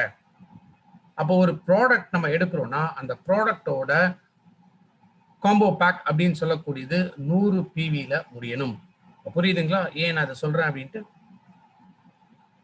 ஒரு கன்சியூமரா கூட இருக்கலாம். அந்த கன்சியூமரா இருந்தா ஒரு டயபெட்டிஸ்க்காக வந்து அவங்க ப்ராடக்ட் எடுக்கிறாங்களா, அந்த ப்ராடக்ட் எடுக்கும்போது நம்ம ஒரு காம்பினேஷன்ஸ் கொடுக்குறோம். மினிமம் எத்தனை வருஷம் எடுக்கணும்னு சொன்ன, 2 வருஷம் குறைஞ்சது எடுக்கணும். ஏன்னா இன்னைக்கு இன்னொருத்தவங்க கூட எனக்கு ஒரு வாய்ஸ் மெசேஜ் போட்டிருந்தாங்க, பெஸ்டி சப்ளிமெண்ட்ஸ் எடுக்க ஆரம்பிச்சேன், டாக்டர் கொடுத்த மெடிசனை வந்து ஸ்டாப் பண்ணிட்டேன், எனக்கு முன்னாடி சுகர் வந்து இப்போ 300க்கு மேல போயிடுச்சு அப்படின்னா. ஒரே 1 மாசம் தான் சப்ளிமெண்ட்டை ஸ்டார்ட் பண்ணேன். ஃபர்தரா நான் இதை கண்டினியூ பண்ணுமா வேணாமா அப்படின்னு கேட்டிருந்தாங்க. ஸோ இந்த மாதிரி இருக்கிறவங்க இப்போ நேற்று நான் கொடுத்த ட்ரைனிங்ல உட்கார வச்சிருந்தாங்கன்னா அவங்களுக்கு இந்த சந்தேகம் வருமாங்கிறத யோசிச்சு பாருங்க. அப்போ மெடிசன் ஸ்டாப் பண்ணிட்டாங்க, சப்ளிமெண்ட் ரெகுலரா எடுக்கல, இப்போ எதுவுமே பண்ணாம அவங்க சுகர் இன்க்ரீஸ் ஆயிடுச்சு. அதே மாதிரி என்ன சொல்றாங்க, சார் நான் மாத்திரை போட்டா சுகர் குறையுது சார், மாத்திரை போடலாம் சுகர் ஏறுது சார் அப்படின்னு. அப்போ டயபெட்டிஸ்னாலே அதானே, நேச்சுரலா நம்ம பாடிக்குள்ள எப்ப அந்த கண்ட்ரோல் போயிடுச்சோ அதனால தான் இன்னைக்கு நம்ம மெடிசன்ஸ் தேடி போக வேண்டியிருக்கு. அப்ப இதை நம்ம ரிசர்ச் பண்றதை விட்டு நம்ம பண்ண வேண்டியது என்னன்னா சப்ளிமெண்ட்ஸ் எடுக்கணும், அவ்வளவுதான். டாக்டர் பிரிஸ்கிரிப்ஷன் கொடுத்த மெடிசன்ஸ் அதையும் எடுக்கணும், சப்ளிமெண்ட்ஸும் எடுக்கணும். அதெல்லாம் ஒவ்வொரு பீரியட் ஆஃப் டைம் நம்மளோட ரூட் காஸ், நம்ம பாடியில அந்த ப்ராப்ளம் ஏற்பட்ட ரூட் காஸ் இன்னைக்கு கிளியர் ஆகுதோ அப்பதான் அந்த எயில்மெண்ட்லேருந்து நம்ம வெளில வர முடியும். அண்டர்ஸ்டாண்டிங் ரொம்ப ரொம்ப இம்பார்ட்டன்ட். ஸோ டயபெட்டிஸ் இருக்கா, கிளைசமிக் பேக் 100 பிவி. ரெண்டாவது ஹார்ட் ரிலேட்டட் ப்ராப்ளம்ஸ் இருக்கா, ஸ்ட்ரெயிட் அவே 100 பிவி, 5 ப்ராடக்ட் முடிச்சிடலாம். Phone and joint arthritis problem இருக்கா, 4 ப்ராடக்ட் 5 ப்ராடக்ட் ஸ்ட்ரெயிட்டா 110 115 பிவி கம்ப்ளீட் ஆகுது. அதே மாதிரி அடுத்தது வெயிட் மேனேஜ்மெண்ட், பாடி வெயிட்டை குறைக்கணுமா, 100 பிவி முடிஞ்சிச்சு. டீடாக்ஸ் பண்ணுமா, ஏன்னா இனிஷியலாக ஏதாவது ஒரு கேன்சர் மாதிரியான விஷயங்கள் நோய்கள் வந்து வர ஆரம்பிக்கும் போது ஃபர்ஸ்ட் பாடியை கம்ப்ளீட்டாக வந்து நம்ம டீடாக்ஸ் பண்ணணும். ஸோ அந்த டீடாக்ஸ் பண்ணுறதுக்காக இருக்கக்கூடிய ப்ராடக்ட்ஸ் செஞ்சு சேர்த்தீங்கன்னா 100 பிவி ஸ்ட்ரெயிட்டாகவே இங்கே முடிஞ்சிச்சு. எதுவுமே இல்லை நல்லா தான் இருக்கு அப்படின்னு சொல்றாங்களா, அவங்களுக்குமே ஒரு காம்பினேஷன்ஸ் இருக்கு. ஸோ இந்த காம்பினேஷன்ஸ் எடுத்தாலுமே என்னாச்சு, 100 பிவி முடிஞ்சிச்சு. அப்போ ஒரு 2 years சப்ளிமெண்ட்ஸ் எடுக்கணும் அப்படின்னு நம்ம பார்க்கும்பொழுது 2 வருஷம் இந்த 100 பிவிங்கிறத ரெகுலரா பண்ணிட்டு இருந்தாங்கன்னா இப்போ உங்களோட வால்யூம் எங்க போகுங்கிறத யோசிச்சு பாருங்க. சில பேர் யோசிக்கலாம், சார் யாரு சார் அவ்வளோலாம் வந்து எடுக்க போறாங்க, ஒரு மாசம் பேசினா இது பண்றாங்க, அடுத்த மாசம் வாங்க மாட்டேங்கிறாங்க. தப்பு எங்க இருக்குன்னா, நீங்க ஹெல்த் கேர் ப்ராடக்ட்ஸை விட்டுட்டு மற்ற ப்ராடக்டை ப்ரொமோட் பண்றீங்க. யோசிச்சு பாருங்க, இன்னைக்கு சோப்போ பேஸ்டோ அந்த மாசம் தீர்ந்து போகும்போது அவங்க கையில வெஸ்டீஜ் ப்ராடக்ட், வெஸ்டீஜ் சோப்போ வெஸ்டீஜ் பேஸ்டோ இல்லைன்னா ஆட்டோமேட்டிக்கா பக்கத்துல இருக்கிற அண்ணாச்சி கடையில போவாங்க, பேஸ்டோ சோப்போ வேற ஏதோ பிராண்டை வந்து வாங்கிட்டு வந்துருவாங்க. எப்போ வேணா நம்ம பிராண்டு மாறுவாங்க, வெஸ்டீஜ்ங்கிற பிராண்ட் எப்போ வேணா மாறும். அவங்க attraction maybe sometimes TV advertisement எதுவும் ஒன்று பார்க்கலாம், அது கொஞ்சம் அட்ராக்டிவா இருக்கலாம், மாத்திடுவாங்க. ஸோ என்னைக்கு வேணா இந்த பர்சனல் கேர் ப்ராடக்ட்ஸ்ங்கிறது இந்த பிராண்ட் வந்து மாறலாம், அது நம்ம பிடிக்க வைக்க முடியாது. அதே உள்ள வந்தாங்களா, ஃபர்ஸ்ட் மந்த் வந்து கன்சியூமர் ப்ராடக்ட்ஸ் வாங்கினாங்களா, நோ ப்ராப்ளம். 2வது மாசமே நீங்க என்ன பண்ணணும், சப்ளிமெண்ட்ஸ் இன்ட்ரோடியூஸ் பண்ணணும். சப்ளிமெண்ட்ஸ் எடுக்க மாட்டாங்க அப்படின்னு நினைக்கிறீங்களா, என் ட்ரைனிங்ல உட்கார வைங்க, அந்த வேலையை நான் பார்த்துக்கிறேன், நீங்க ஏன் பார்க்கணும். ஏன் சப்ளிமெண்ட் எடுக்கணும் நான் புரிய வைக்கிறேன். மேபி ஏப்ரல் மந்த்லேருந்து ஃபுல் ஃபிஜிட்டா கொஞ்சம் வெளியிலேயே நான் எல்லா ட்ரைனிங்ஸ் பண்ண ஆரம்பிப்பேன். அப்போ ஃபுல் அண்ட் ஃபுல் உங்க டீமை உட்கார வைங்க, சப்ளிமெண்ட் ஏன் எடுக்கணும் நான் புரிய வைக்கிறேன். அதுக்கப்புறம் எடுக்காம போயிடுவாங்களா, டெஃபினட்டா எடுப்பாங்க. ஒன்ஸ் சப்ளிமெண்ட்ஸ் எடுக்க ஆரம்பிச்சு அவங்க கம்ஃபர்டபுளா ஃபீல் பண்ண ஆரம்பிச்சிட்டாங்க, ரிசல்ட்ஸ் பார்க்க ஆரம்பிச்சிட்டாங்க அப்படின்னா அதுக்கப்புறம் ஸ்டாப் பண்ண மாட்டாங்க. இதுதான் நம்ம கையில இருக்கக்கூடிய ஸ்ட்ரென்த். டயபெட்டிஸ் இருக்கிறவங்களுக்கே ஒரு மெட்ஃபார்மின் டாக்டர் ப்ரிஸ்கிரைப் பண்ணாங்கன்னா கரெக்ட் மெடிக்கல் ஷாப்ல போயிட்டு ஸ்டாக் இல்ல வேற மெட்ஃபார்மின் தரேன், கம்பெனி தான் வேறன்னு சொல்லி பாருங்க, கண்டிப்பா வாங்க மாட்டாங்க. எனக்கு அதே தான் வேணும், அதை போட்டாதான் எனக்கு நல்லா ஆகும் அப்படின்வாங்க. ஏன்னா அந்த கான்ஃபிடன்ஸ் வேற மாத்திட்டா எனக்கு ப்ராப்ளம் ஆயிடும் அப்படின்னு சைக்கலாஜிக்கலா இருக்கக்கூடிய ஒரு ஃபீலிங். அதே தான் இங்கேயும் நடக்கும். நீங்க வெஸ்டீஜ் கேனடர்மா, Vestige Noni, Vestige Spirulina, Vestige காம்பியோட்டிக்ஸ் இந்த ப்ராடக்ட்ஸை எடுக்க ஆரம்பிச்சு அவங்களுக்கு அது நல்லா இருக்குன்னு ஃபீல் பண்ண ஆரம்பிச்சிட்டாங்க அப்படின்னா இந்த ப்ராடக்ட்ஸை மாற்ற மாட்டாங்க. அப்போ ரெகுலரா கண்டினியூஸா ப்ராடக்ட்ஸை வாங்கிட்டு தான் இருப்பாங்க. எதுவுமே இல்லைன்னு நினைக்கிறாங்களா, ஸ்டில் டெய்லி நெசசிட்டி என்ன வேணும், சோப்பு வேணும், ஷாம்பு வேணும், ஹேர் ஆயில் வேணும், ஃபேஸ் பேக், ஃபேஸ் வந்து ஸ்கின்னுக்கு வந்து ப்ரொடெக்ட் பண்றதுக்கான விஷயங்கள் வேணும், paste, rice bran oil, tea, coffee, deo, body talc, ultra wash, scrub, swab, இதெல்லாம் எஸ் இத்தனை ஐட்டம்ஸ் இருக்கு. இத்தனை ஐட்டம்ஸும் வாங்கினாலே 100 பிவி தான் வருது. ஏன்னா எல்லாத்தையுமே நம்ம வந்து கண்டிப்பா கன்வின்ஸ் பண்ணி ஃபுட் சப்ளிமெண்ட்ஸையே வாங்க வச்சிட முடியும்னு டெஃபினட்டா நம்ம எடுத்துக்க முடியாது. அது இல்லைனாலும் 100 பிவி அவங்கள முடிக்க வைக்கணும். அந்த 100 பிவி பண்றவங்க ஒரு கன்சியூமரா இருந்தாலே போறோம்னு நினைச்சா கூட அவங்களுக்கு மாசம் இந்த ப்ராடக்ட்ஸ் மூலமாகவே பண்ண முடியும். ஸோ நம்ம கிட்ட இத்தனை ப்ராடக்ட்ஸ் இருக்கு, அதை கரெக்டா நம்ம எப்படி கொண்டு போறோங்கிற இடத்துல தான் இருக்கு. அண்ட் ஃபைனலா ஒரு டாபிக் நம்ம பார்க்கலாம். பிகாஸ் பிசினஸ் காம்பனன்ட்ஸ் அப்படின்னு பார்க்கும்போது 2 விஷயம் தான் ரொம்ப ரொம்ப இம்பார்ட்டன்ட். ஒன்று ப்ராடக்ட்ஸ், 2வது மார்க்கெட்டிங். 2 விஷயத்துலையுமே சரி, நீங்க வெஸ்டேஜை பொறுத்த வரைக்கும், வெஸ்டேஜோட பிசினஸ் காம்பனன்ட்ஸ் பொறுத்த வரைக்கும் எந்த இடத்துலையுமே வந்து ப்ராப்ளம் கிடையாது. ப்ராடக்ட்ஸ் 350 ப்ராடக்ட்ஸ் கிட்ட இருக்கு. Marketing plan, Atmanirbhar success plan, இன்னைக்கு எல்லாருமே நிறைய பேர் பார்த்துருக்காங்க. உங்களோட லீடர்ஸ் வந்து நீங்க எவ்வளவு சக்சஸ்ஃபுல்லா இருக்காங்க அதையும் இங்க வந்து நீங்க பார்க்க முடியும். ஸோ ப்ராடக்ட்டும் பிரச்சனை இல்லை, மார்க்கெட்டிங் பிரச்சனை இல்லை. அதை எப்படி நம்ம டிரைவ் பண்ணி கொண்டு போறோங்கிறது நீங்க யோசிச்சு பாருங்க. அதுதான் ரொம்ப ரொம்ப இம்பார்ட்டன்ட். அப்ப இந்த ரெண்டு ப்ராடக்ட்ஸ் அண்ட் மார்க்கெட்டிங் அப்படின்னு பார்க்கும்போது இதுலயுமே ரெண்டு டைமென்ஷன் இருக்கு. ஒரு டைமென்ஷன் என்னன்னு கேட்டீங்கன்னா கார்பெட் மார்க்கெட்டிங் அப்படின்னு சொல்லுவோம். இந்த கார்பெட் மார்க்கெட்டிங் அப்படின்னா என்ன அர்த்தம்? நம்ம பார்க்குற எல்லார்கிட்டையும் ரைஸ் பிரான் ஆயில், நம்ம பார்க்குற எல்லார்கிட்டையும் அஷூர் சோப்பு, நம்ம பார்க்குற எல்லார்கிட்டையுமே வந்து டென்டல் அஷூர் டூத் பேஸ்ட் எப்படி ப்ரமோட் பண்ணினா நம்மளால டெவலப் பண்ணவே முடியாது பிசினஸ். அதான் என்ன சொல்லுவோம், free for all strategy. Free for all strategy அப்படின்னா பொதுவாக அந்த சந்தையிலலாம் வச்சிருப்பாங்க பார்த்தீங்களா, கூறு கட்டி வச்சிருப்பாங்க. எதை எடுத்தாலும் 100 ரூபா, எதை எடுத்தாலும் 100 ரூபா, எதை எடுத்தாலும் 100 ரூபா அப்படின்வாங்க. அந்த மாதிரி மார்க்கெட்டிங் நம்ம ப்ரொமோஷன் கொண்டு போனோம்னா எஸ் டெஃபினட்டா நம்மளால பிசினஸ் நிக்க வைக்க முடியாது. இங்க என்ன வேணும்? நிஷ் மார்க்கெட்டிங். நிஷ் மார்க்கெட்டிங் அப்படின்னா என்ன அர்த்தம்?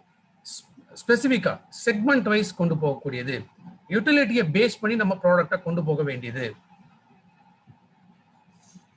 ஒரு சின்ன இன்சைட் உங்க மனசுக்குள்ள கிடைக்கும் அப்படின்னு நான் நம்புறேன். நம்ம பொதுவா ப்ராடக்டை ப்ரொமோட் பண்ணா அந்த இடத்துல நமக்கு நிறைய பிசினஸ் கிடைக்குமா, இல்ல ஸ்பெசிபிக் ஏரியா ஸ்ட்ராட்டஜி கொண்டு போனா அந்த இடத்துல பிசினஸ் நிற்குமாங்கிறது யோசிப்பாரு. ஸோ அந்த ஸ்பெசிபிக் ஏரியா ஸ்ட்ராட்டஜியில் தான் ஒரு முக்கியமான ஸ்ட்ராட்டஜி இந்த கன்சிஸ்டன்சி ஆஃபர் ப்ரமோஷன். நேற்று நம்ம பார்த்தோம் cardio care, glycaemic health, fitness and diet, detox and rejuvenation. இதெல்லாம் என்ன சொல்றோம்? Specific area strategy.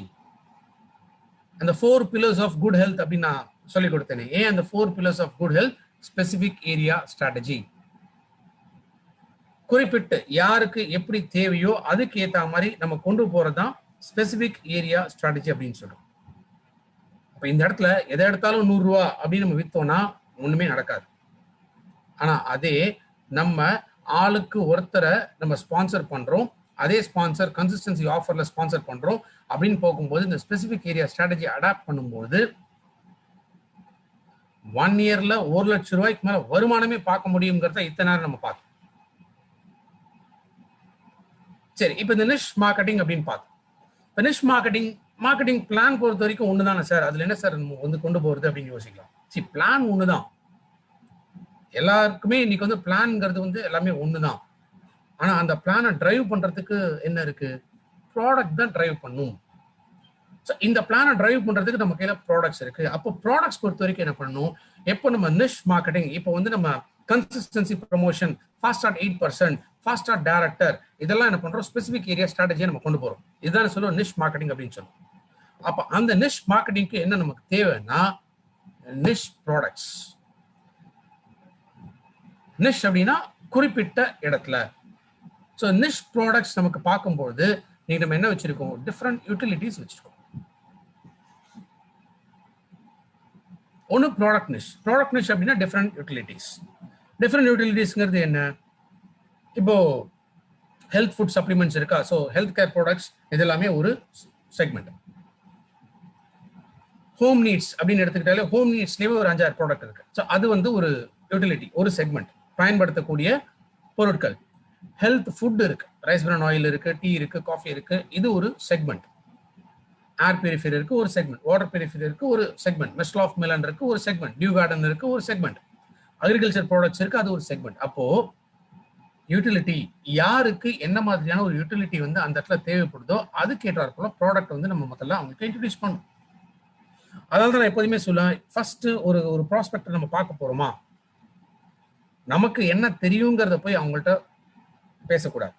நமக்கு என்னெல்லாம் தெரியுமோ அதெல்லாம் அவங்கள்ட்ட சொல்றதுக்காக நம்ம அங்கே போகலை. அவங்களுக்கு என்னெல்லாம் தேவை இருக்கோ அதெல்லாம் புரிஞ்சுக்கத்தான் நம்ம போறோம். ஸோ ஃபர்ஸ்ட் நம்ம காதை தான் ஓபன் பண்ணணும், வாயை ஓபன் பண்ணக்கூடாது. அப்ப அவங்க சொல்லும்போது அவங்களோட தேவை என்னங்கிறத நம்ம புரிஞ்சுக்க ஆரம்பிச்சிட்டோம் அப்படின்னா அப்போ யூட்டிலிட்டி என்ன, ஸோ எதை வந்து எந்த ப்ராடக்டை அவங்க கிட்ட நம்ம ஃபர்ஸ்ட் பேசணும், எந்த ப்ராடக்டை நம்ம லாஸ்ட்ல பேசணும், எந்த ப்ராடக்டை பத்தி அவங்க கிட்ட நம்ம பேசவே கூடாது, இதெல்லாம் நமக்கு புரிய ஆரம்பிக்கும். அப்போ சின்னதாக ஒரு கிரவுண்ட் ஒர்க் வந்து நம்ம முதல்ல பண்ணணும். ஸோ அந்த கிரவுண்ட் ஒர்க் பண்ணோம்னா அப்போ அவங்கள பத்தின இன்ஃபர்மேஷன் நமக்கு கிடைக்கும். அப்போ யூட்டிலிட்டியை பேஸ் பண்ணி நம்ம கொண்டு போகலாம். அதே மாதிரி மார்க்கெட் நிஷ்ங்கிறது என்ன? அதான் அந்த யூட்டிலிட்டியை பேஸ் பண்ணி யார்கிட்ட நம்ம அப்ரோச் பண்ண போறோங்கிறத பாருங்க. ஒரு வீட்டில் ஆவரேஜா ஒரு 4 கேட்டகரி பீப்புள் இருக்காங்கன்னு வச்சுங்களேன். யார் இருப்பாங்க? பெண்கள் எஸ் இருப்பாங்க, குழந்தைங்க எஸ் இருப்பாங்க, யங்ஸ்டர்ஸ் இருப்பாங்க, வயதானவர்கள் இருப்பாங்க. ஸோ யங்ஸ்டர்ஸ் அப்படின்னா வெறும் 18-20 வயசு மட்டும் நான் சொல்ல, அந்த அந்த ஃபேமிலியோட ஜென்ஸ் அப்படின்னு வச்சுங்க. வயதானவர்கள் இல்லாத மீதி ஜென்ஸ் யார் இருந்தாலுமே சரி, ஆண்களோ பெண்களோ யார் இருந்தாலுமே சரி. சரி, இப்போ ஒரு பெண்களுக்கு வந்து நம்ம ப்ராடக்ட்ஸை ப்ரொமோட் பண்ணோம் அப்படின்னு பார்க்கும்போது என்னெல்லாம் ப்ரொமோட் பண்ணலாம்? சரி, மிஸ்டர் ஆஃப் மிலன் ரொம்ப அதை தெரிஞ்சு நம்ம போய் ப்ரொமோட் பண்றது கஷ்டமா இருக்குன்னு நினைச்சா கூட ரொம்ப simple. Dew Garden product. Dew கார்டன்ல ஃபோம் வாஷ் இருக்கு, அதே மாதிரி சானிட்டரி நாப்கின்ஸ் இருக்கு. ஸோ எந்த வீட்டுக்குள்ள போனாலுமே எஸ், இதெல்லாம் வெளில காசு கொடுத்தா வாங்குறாங்க. அப்போ ஒரு பெண்கள் வீட்டில் இருக்காங்களா, அப்போ அவங்க கிட்ட நம்ம டியூ கார்டனையும் மிஸ்டர் ஆஃப் மிலன் ப்ராடக்ட்டையும் அஷூர் நேச்சுரல் ப்ராடக்ட்ஸையும் அவங்க கிட்ட ப்ரொமோட் பண்ணலாம். இன்ஃபேக்ட் அஷூர் நேச்சுரல்ஸ் அவங்ககிட்ட மட்டும் தான் நம்ம கொண்டு போகணுங்கிற அவசியமே இல்லை. யார் வேணாலுமே அஷூர் நேச்சுரல்ஸ் யூஸ் பண்ணலாம் 18 வயசுக்கு மேல. குழந்தைங்க கிட்ட நம்ம போய் ப்ரொமோட் பண்ணுமா? குழந்தைங்களுக்கு எல்லாம் நம்ம ப்ரொமோட் பண்ண முடியும். இன்விகோ ப்ரோட்டீன் பவுடர் இருக்கு, அதே போல ஸ்பிருலினா ப்ரொமோட் பண்ணலாம், கொலஸ்ட்ரம் வந்து நம்ம ப்ரொமோட் பண்ணலாம், ஃபிளாக்ஸீட் சாக்கோபார் இருக்கு, சாக்கோபார் வந்து நம்ம ப்ரொமோட் பண்ணலாம். இன்விகோ வந்து ஃப்ரெஷன் அப் ட்ரிங்க் இருக்கு, அதை வந்து நம்ம ப்ரொமோட் பண்ணலாம். பிரேக்ஃபாஸ்ட் செரல் இருக்கு, அதை நம்ம ப்ரொமோட் பண்ணலாம். குழந்தைங்களுக்கு நம்ம ப்ராடக்ட் இல்லைன்னு நம்ம நினைச்சிட்டு இருக்கோம், ஆனா பாருங்க அவங்களுக்கு இவ்வளவு ப்ராடக்ட்ஸ் இருக்கு. அடுத்த கேட்டகரி ஜென்ஸ் ஆர் லேடிஸ், வீட்டில் இருக்கிறவங்க, ஆர் மேபி ஜென்ஸ் எடுத்துக்கிட்டோம். ஜென்ஸுக்கு நம்ம என்ன ப்ராடக்ட்ஸ் ப்ரொமோட் பண்ணலாம்? ஸோ ஜென்ஸை பொறுத்த வரைக்கும் நம்ம அஷூர் நேச்சுரல் ப்ராடக்ட்ஸ் நம்ம ப்ரொமோட் பண்ணலாம். ட்ரூமன் சீரீஸ் இருக்கு, பாடி டியோ இருக்கு, பாத்திங் பார் இருக்கு, ஷேவிங் ஜெல் இருக்கு, ஆஃப்டர் ஷேவ் லோஷன்ல லைக் ஷேவிங் க்ரீம் இருக்கு. ஒரு அஷூர்ல இருக்கக்கூடிய மற்ற ப்ராடக்ட்ஸ் இதெல்லாமே வந்து நம்ம யங்ஸ்டர்ஸ்க்கு வந்து நம்ம ப்ரொமோட் பண்ணலாம். ஸோ பர்சனல் கேர் ப்ராடக்ட்ஸ் எல்லாமே நம்ம என்ன பண்ணலாம்? வீட்டில் இருக்கக்கூடிய மற்ற ஜென்ஸ் அவங்க எல்லாத்துக்குமே நம்ம வந்து ப்ரொமோட் பண்ணலாம். தேவைப்பட்ட சப்ளிமெண்ட்ஸ் ரெக்கமெண்ட் பண்ணலாம். அடுத்ததா வயதானவர்கள். ஸோ வயதானவர்கள் அப்படின்னு பார்க்கும்போது எஸ், இதுதான் நம்ம மெயினாக சப்ளிமெண்ட்டோட ஒரு மார்க்கெட். மெட்டாமைண்ட் மெயினாக வந்து வயதானவர்களுக்கு நம்ம ப்ரொமோட் பண்ண முடியும். அதே மாதிரி ஸ்பிருலினா நம்ம ப்ரொமோட் பண்ணலாம், ஃப்ளாக்ஸ் ஆயில் நம்ம வந்து ப்ரொமோட் பண்ணலாம். மேபி லேடிஸ் மெனோபாஸ் ரீச் ஆகக்கூடிய லேடிஸ் வந்து வீட்டில் இருக்காங்களா, அவங்களுக்கு ஃப்ளாக்ஸ் நம்ம ரெக்கமெண்ட் பண்ணலாம், ஷதாவரி நம்ம ரெக்கமெண்ட் பண்ணலாம். ஸோ வயதானவர்களுக்கு அப்படின்னு பார்க்கும்போது இத்தனை விதமான ப்ராடக்ட்ஸ் இருக்கு. இப்போ என்ன ஆயிடுச்சு, டிஃபரெண்ட் யூட்டிலிட்டி, அதாவது நம்ம பயன்பாடுகள் எப்படி இருக்கோ அதுக்கேற்றார் போல இங்க நம்ம பேசுறோம். அதே மாதிரி செக்மெண்ட் வைஸாவும் இங்க நம்ம ப்ராடக்ட் நம்ம கொண்டு போறோம். இதெல்லாம் தாண்டி ஒரு வீட்டுக்கு நம்ம கொண்டு போகணும், ஒரு ஃபேமிலிக்கு நம்ம கொண்டு போக ப்ராடக்ட்ஸ் இருக்கு. ஹோம் நீட்ஸ் இருக்கு, அல்ட்ரா வாஷ் இருக்கு, இல்லை டிடர்ஜென்ட் பவுடர் இருக்கு, அல்ட்ரா ஸ்வாப் இருக்கு, அல்ட்ரா ஷைன் இருக்கு, இல்லை ப்ரோடெக் வீட்டை டிஸ்இன்ஃபெக்ட் பண்றதுக்கு ப்ரோடெக் இருக்கு, அல்ட்ரா கார்டு இருக்கு. ஸோ இதெல்லாம் ஒரு ஃபேமிலிக்காக, ஃபேமிலி யூட்டிலிட்டிக்காக நம்ம பயன்படுத்தக்கூடிய பொருட்கள். ஸோ இதெல்லாம் வந்து செக்மெண்ட் அவசியங்கிறது கிடையாது. ஹோம் நீட் ப்ராடக்ட்ஸ் யூஸ் பண்றதுக்கு செக்மெண்ட் அவசியமே கிடையாது. கிளென்லினஸ், ஹைஜீன், இது ரொம்ப ரொம்ப இம்பார்ட்டன்ட்.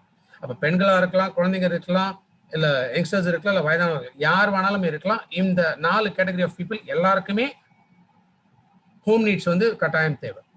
அப்போ என்ன ஆயிடுச்சு, 100 பிவி பண்ண முடியுமான்னு நம்ம யோசிக்கிறோம். 100 பிவி வந்து நம்ம மற்றவங்கள்ட்ட பேச முடியுமா அப்படின்னு நம்ம யோசிக்கிறோம். பட் ஒரு வீட்டில் ஒரு 4 விதமான கஸ்டமர் நம்ம கிட்ட இருக்காங்க. அதனாலதான் இதை ஃபேமிலி பிசினஸா நம்ம கொண்டு போகணும். ஃபேமிலியில ஒருத்தர் மட்டும் இதை கேட்டு அவங்க இதெல்லாம் வந்து வேலையத்த வேலை அப்படின்னு அவங்க சொல்றதை விட, அவங்களுக்கே இது என்ன நம்ம புரிய வச்சோம், இதான் ஃபியூச்சர் அப்படின்னு புரிய வச்சோம் அப்படின்னா ஒரு ஃபேமிலி அந்த பிசினஸ் பண்ணும்போது நம்ம கிடைக்கக்கூடிய பெனிஃபிட் என்னங்கிறது பாருங்க. பெண்கள் எஸ், இப்போ ஒரு லேடி வந்து அவங்க satisfy ஆயிட்டாங்களா with intimate foam wash or sanitary napkins or வந்து home need products, ஸோ இதில் அவங்க சாட்டிஸ்ஃபை ஆனாங்கன்னா இவங்க கண்டிப்பாக ஒரு 10 பேர் போய் சொல்லுவாங்களா மாட்டாங்களா? நிச்சயமா நடக்கும். குழந்தைங்க எப்போதுமே நல்ல சுறுசுறுப்பாக ஆக்டிவாக இருக்கு, நல்ல படிப்பில் வந்து நல்லா இருக்கு, ஷைன் பண்ணுறாங்க அப்படின்னா அந்த குழந்தைங்க ஸ்கூலுக்கு போகும்போது மற்ற குழந்தைங்களை பார்த்து பேசுமா பேசாது. அந்த குழந்தைங்களோட பேரண்ட்ஸ் வரும்போது அவங்க வந்து என்கொயரி பண்ணுவாங்களா மாட்டாங்களா? யோசிச்சு பாருங்க. அவங்களுக்கு ஒரு ஆச்சரியம், எப்படி உங்க வீட்டு குழந்தைங்க மட்டும் உள்ள இருக்கு. இதுதானே இன்னைக்கு வந்து டிவியில இருந்து அட்வர்டைஸ்மெண்ட்ஸ் இந்த மாதிரி காமிக்கிறோம். எதை எடுத்தாலும் அந்த குழந்தைங்களுக்கு வந்து அப்படியே பளிச்சுன்னு இருக்கு, பிரைட்டா இருக்கு, ஸ்ட்ராங்கர், ஷார்ப்பர், இப்படிலாம் காமிக்கிறோம். உங்க குழந்தை மட்டும் எப்படி இருக்கு, எப்ப என் குழந்தைங்க அப்படி இல்லை அப்படின்ட்டு இதான் ஒரு அட்ராக்ஷன் கொண்டு வராங்க. அங்க பணத்தை வாங்கிட்டு செய்யறாங்க. இது நடக்குமா நடக்காத நமக்கு தெரியாது. பட் இங்க நம்ம ரியலிஸ்டிக்கா அந்த பெனிஃபிட்ஸை நம்ம கொடுக்குறோம், அவங்களை ஃபீல் பண்ண வைக்கிறோம். ஸோ குழந்தைங்களாலேயும் ஒரு 10 குழந்தைங்கள்ட்ட போய் வெஸ்டேஜை பத்தி பேச முடியும். ஏன்னா அது நிறைய நான் ப்ராக்டிக்கலா பார்த்துருக்கேன். சின்ன சின்ன பசங்க ஸ்டேஜ்ல வந்து வெஸ்டேஜ் ப்ராடக்ட்டை கண்ணுக்கு முன்னாடி ஸ்பைரல்னா கொலஸ்ட்ரால் இதெல்லாம் எடுத்து வாயில போட்டு சாப்பிட்றத டெமோவே காமிச்சிருக்காங்க. அப்ப அந்த குழந்தைங்களுக்கு கூடிய கான்ஃபிடன்ஸ் எல்லாருக்கும் கிரியேட் ஆகும் இல்லைங்களா? So youngsters, middle age people, working people, இவங்களுக்கு எத்தனை விதமான ப்ராடக்ட் கேட்டகரிஸ் இருக்கு. ஸோ இன்ஃபேக்ட் இது வந்து ஹையஸ்ட் பர்சன்டேஜ்னு வச்சுங்களேன். பெண்கள் ஹவுஸ் ஒய்ஃபா இருந்தாலுமே அவங்களுக்கு ஒரு 10 பேர் போய் பேச முடியும். அதே ஒர்க்கிங் உமனா இருந்தாங்கன்னா சொல்லவே தேவையில்லை, 100 பேர்கிட்ட போய் பேச முடியும். அதே மாதிரிதான் யங்ஸ்டர்ஸ் ஒரு மிடில் ஏஜ், இந்த இடத்துலயுமே நமக்கு என்னாச்சு, 100 பேர்கிட்ட போய் அவங்களால போய் பேச முடியும். 100 பேர் வேணாங்க, 10 பேர் போருங்க. வயதானவர்கள் பிரிஸ்கா இருக்காங்க, ஆக்டிவா இருக்காங்க, வெளில வாக்கிங் போயிட்டு வராங்க, 70 வயசு 75 வயசுல அவங்க வேலைகளை அவங்களே செஞ்சுக்கிறாங்க, அந்த அளவுக்கு ரொம்ப எஃபெக்டிவா இருக்காங்கன்னா அவங்க ஏஜ் குரூப்ல இருக்கக்கூடிய மற்றவங்களை பார்க்கும்போது பேசுவாங்களா மாட்டாங்களா? ஜெனரலா யோசிச்சு பாருங்க. ஈவினிங் வாக்கிங் போறாங்க, இல்லை பார்க்குக்கு போறாங்க, ஏதோ டைம் ஸ்பெண்ட் பண்றாங்க, வேற யார் வீட்டுக்கா போறாங்க. சில அட்வர்டைஸ்மெண்ட்ஸ்லாம் காமிச்சாங்க, நீ மட்டும் இந்த வயசுல வந்து இவ்வளவு ஹெல்த்தியா இருக்க, என்ன காரணம் அப்படின்னு. நான் சாப்பிட்ற வடை தான் காரணம், வடை தான் காரணம் அப்படிங்கிறாங்க. அது எவ்வளவு முட்டாள்தனமும் அட்வைஸ்மெண்ட் பாருங்க. ஏன்னா அந்த வடையில செய்யற ஆயில் வந்து அவ்வளவு ஹெல்த்தியா, அதனால அவர் ஹெல்த்தியா இருக்காரு. அதை பார்த்துட்டு நம்ம அதை நம்புறோம். பட் அதே இந்த இடத்துல வீட்டில் வயதானவர்களுக்கு நம்மளோட சப்ளிமெண்ட்ஸ் எவ்வளோ ரிசல்ட்ஸ் கொடுத்துட்டு இருக்கு. அவங்களுக்கு இந்த சப்ளிமெண்ட்ஸ் நம்ம ப்ரொமோட் பண்ண ஆரம்பிக்கும் போது அவங்க கான்ஃபிடன்ஸ் பில்டப் ஆகும்போது அவங்க ஒரு 10 பேர்கிட்ட அவங்க போய் பேசுவாங்களா மாட்டாங்க, யோசிப்பாரு. ஸோ என்னாச்சு, நம்ம ஒரு ஃபேமிலி பிஸ்னஸா கொண்டு போனோமா, அப்போ ஸ்ட்ரெயிட் அவே ஆளுக்கு ஒரு 10 பேர் வச்சோமா, 40 பேரு ஒரு குடும்பத்து மூலமா 40 பேர் வந்து அந்த பிசினஸ்க்குள்ள வருவாங்க. ஸோ இப்போ என்ன ஆயிடுச்சு, நம்ம 102 பேர் அப்படிங்கிறத பார்த்தோம். 5 மாசத்துல உங்க டீம்ல எவ்வளவு பேர் 102 பேர் அப்படிங்கிறத பார்த்தோம். இந்த கான்டாக்ட்ஸ் கிடைச்சல ஒரு வீடு எடுத்தீங்கனாலே 40 பேர், 10 வீடு, அதுக்கு மேல வேணும். 10 வீடு எடுங்க, 400 பேர்.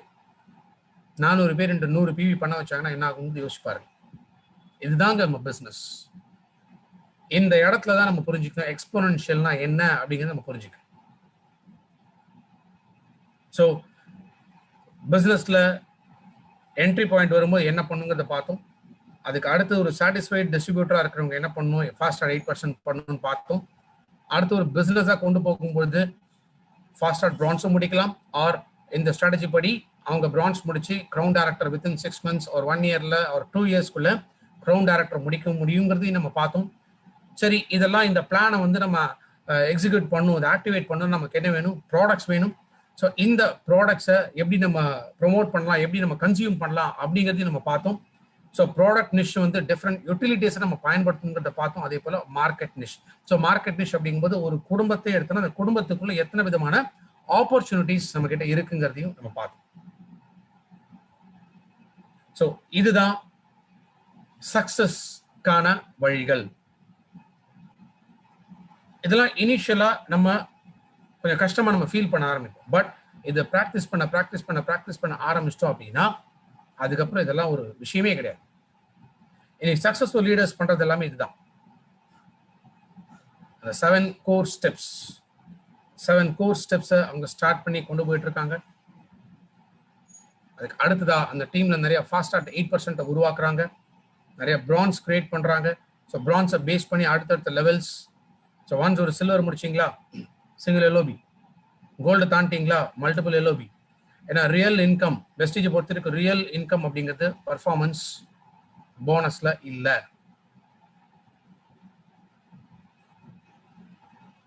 இன்ஃபேக்ட் எங்கிட்டே ஒருத்தர் வந்து ஆர்கியூ பண்ணார், ஒரு டிஸ்ட்ரிபியூட்டர் தான், எனக்கு ரொம்ப வருஷமா ஒரு பழக்கம். அவர் வரும்போது என்ன சொல்றாரு, நீங்க முன்னாடி 20% கொடுத்துட்டு இருந்தீங்க பிரான்ஸ் டைரக்டர்ல, இப்போ அது 11% ஆகிட்டீங்க, பிசினஸே போயிடுச்சு அப்படின்னாரு. பட் அவர் இன்னும் பர்ஃபார்மன்ஸ் போனஸ்க்கு ஆசைப்பட்டு உட்காந்துருக்காரு. வெறும் பர்ஃபார்மன்ஸ் போனஸ்க்கு ஆசைப்பட்டா இன்னைக்கு அவர்லாம் வெஸ்டேஜ்ல பணம் சம்பாதிக்க முடியுங்கிறது யோசிச்சு பாருங்க. பட் ரியல் இன்கம்ங்கிறது உங்களுடைய director bonus points, business building bonus, silver and above business building bonus, அதே மாதிரி லீடர்ஷிப் ஓவர் ரைடிங் போனஸ். இதுதான். உங்க லீடர்ஸோட ஸ்டேட்மெண்ட்ஸ், போனஸ் ஸ்டேட்மெண்ட்ஸ் எடுத்து பாருங்க. அவங்களோட பர்ஃபார்மன்ஸ் போனஸ் மிஞ்சி போனா 200 ரூபா 300 ரூபாய்க்கு மேல இருக்காது.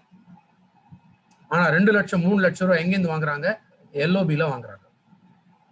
அப்ப ரியல் இன்கம் எங்க இருக்கோ அதுக்கு அதை நோக்கி நம்ம ஒர்க் பண்ணணுமா, இல்ல சிம்பிளா அந்த 10% 11% கிடைக்கக்கூடிய டிஃபரன்ஷியல் போனஸ், பர்ஃபார்மன்ஸ் போனஸ்க்காக நம்ம ஒர்க் பண்ணுமாங்கிறத யோசிச்சு பாருங்க. அல்ல ஆரம்பத்தில் என்ன சொன்னேன், இவ்வளவும் பண்ணுமா அப்படிங்கிறது, இதெல்லாம் கஷ்டமா இருக்குமே அப்படின்னு யோசிச்சீங்கன்னா பணம் சம்பாதிக்கணும்னா கஷ்டப்பட்டு தான் ஆகும். எதுவுமே ஈஸியா கூரையை வச்சுட்டு நம்ம கிட்ட கொட்டாது.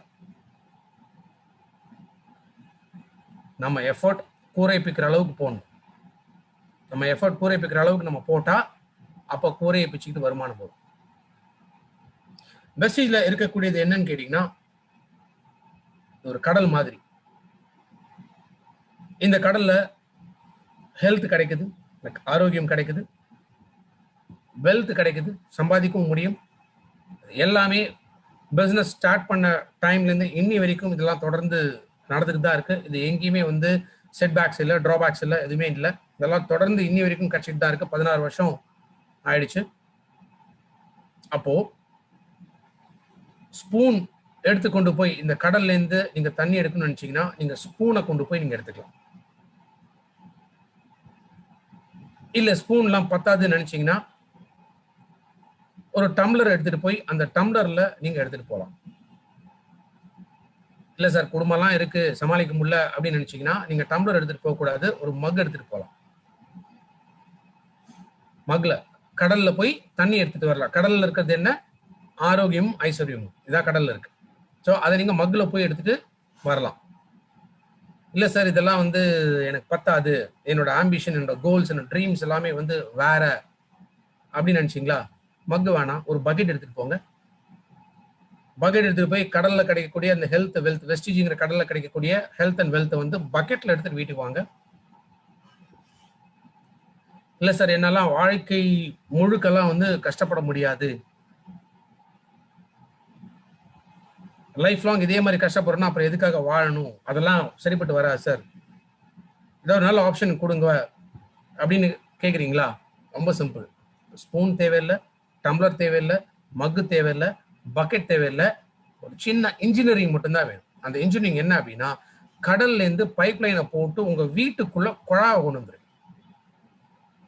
ஸோ பைப் லைன்ஸ்ல உங்க வீட்டுக்குள்ள குழாவை போட்டீங்கன்னா உங்களுக்கு எப்பெல்லாம் வேணுமோ அப்பெல்லாம் நீங்க திறந்தீங்கன்னா அங்கேருந்து ஆரோக்கியம் ஐஸ்வர்யம் கொட்டும்.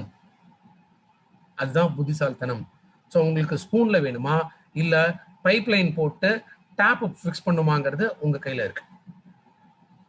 அதான் என்ன சொல்றோம், யுவர் சர்ச் எண்ட்ஸ் ஹியர். உங்களுடைய தேடல் சரியான இடத்துல அமைஞ்சிருக்கு, அதை தேடி நீங்க வந்துட்டீங்க. நீங்க தேடி வந்த பிறகு அதை அடையாம போறதுங்கிறது தப்பு. So in your success lies your success. இது நேற்று நான் சொல்லிட்டு இருந்தேன். ஸோ வெஸ்டீஜோட ப்ராடக்ட், பிசினஸ் பிளான் எல்லாமே தாண்டி நம்ம பார்க்க வேண்டிய இடம் இதுதான். ஸோ எப்படி நம்ம ஆக்டிவா இந்த பிசினஸை கொண்டு போக போறோம் அப்படின்னு தான். சின்ன கதையோட செஷனை கம்ப்ளீட் பண்றேன். ஒரு ஊர்ல ஒருத்தன் இருந்தான். இன்ஃபேக்ட் அந்த பையன் வந்து யாருமே கிடையாது, அப்பா அம்மா யாருமே கிடையாது.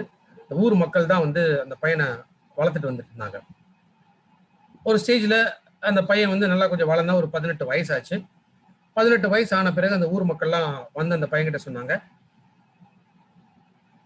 நீ வந்து இப்போ நல்லா வளர்ந்துட்ட, எல்லாமே உனக்கு தெரிஞ்சிக்கூடிய ஒரு வயசுக்குள்ள நீ வந்துட்ட, இதுக்கு மேலேயும் உன்னைய வந்து வச்சு எங்களால காப்பாற்ற முடியாது, ஏன்னா எங்களுக்கு வயசாயிடுச்சு. ஸோ எங்களோட வயசான காலத்துல எங்களோட தேவைகள் என்ன இருக்கோ அதுதான் நாங்க பார்த்துக்க முடியும். ஸோ இனிமே உன் வழியை வந்து நீ தேடி போய்க்கோ அப்படின்னா.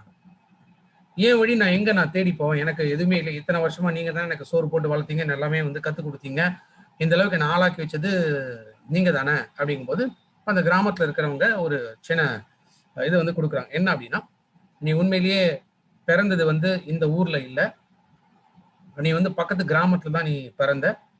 நீ பிறந்த போதே உங்க அப்பா அம்மா 2 பேருமே இறந்து போயிட்டாங்க. ஸோ அன்னைக்கு எதேச்சும் அந்த கிராமத்துக்கு வந்த நாங்க, சரி நீ இது மாதிரி தனியா அனாதையா கிடைக்கிறேன்னு சொல்லிட்டு உன்னை நாங்க தூக்கிட்டு வந்து எங்க வீட்டு பிள்ளை மாதிரி நாங்க அத்தனை பேருமே வந்து உன்னை தூக்கி வளர்த்தோம் அந்த பக்கத்து கிராமத்துல உங்க அப்பா அம்மாவுக்கு சொந்தமான ஒரு இடம் இருக்கு. நீ அங்க போ, அந்த இடத்த வித்தோ இல்ல வந்து அதை எப்படி டெவலப் பண்ண முடியுமோ அதெல்லாம் பண்ணிட்டு இனிமே உன் வாழ்க்கைய நீ பாத்துக்கோ அப்படிங்கிறார். சரி, இந்த பையனை கிளம்பி பக்கத்து ஊருக்கு வரான். அந்த ஊர் எல்லையில ஒரு காவல்காரர் இருக்காரு. அவர் விசாரிச்சுட்டு இந்த ப்ராப்பர்ட்டி எங்க இருக்குன்னு சொல்லிட்டு போய் பாக்குறான். அதை போய் பார்க்கும்போது அவனுக்கு பயங்கர அதிர்ச்சி. ஏன்னா அத்தனை வருஷங்களா அது மெயின்டெனன்ஸோ எதுவுமே இல்லாம ரொம்ப பாழடைஞ்சு போய் அந்த வீடு வந்து இந்த இடத்துல இருக்கு. இவன் உள்ள போய் பார்க்கறான். பார்த்துட்டு பயங்கரம் சோர்ந்து போயிட்டான். சரி, என்னடா நம்ம லைஃப்ல ஒரு பெரிய வெளிச்சம் கிடைக்கும் அப்படின்னு நம்ம நினைச்சோம்.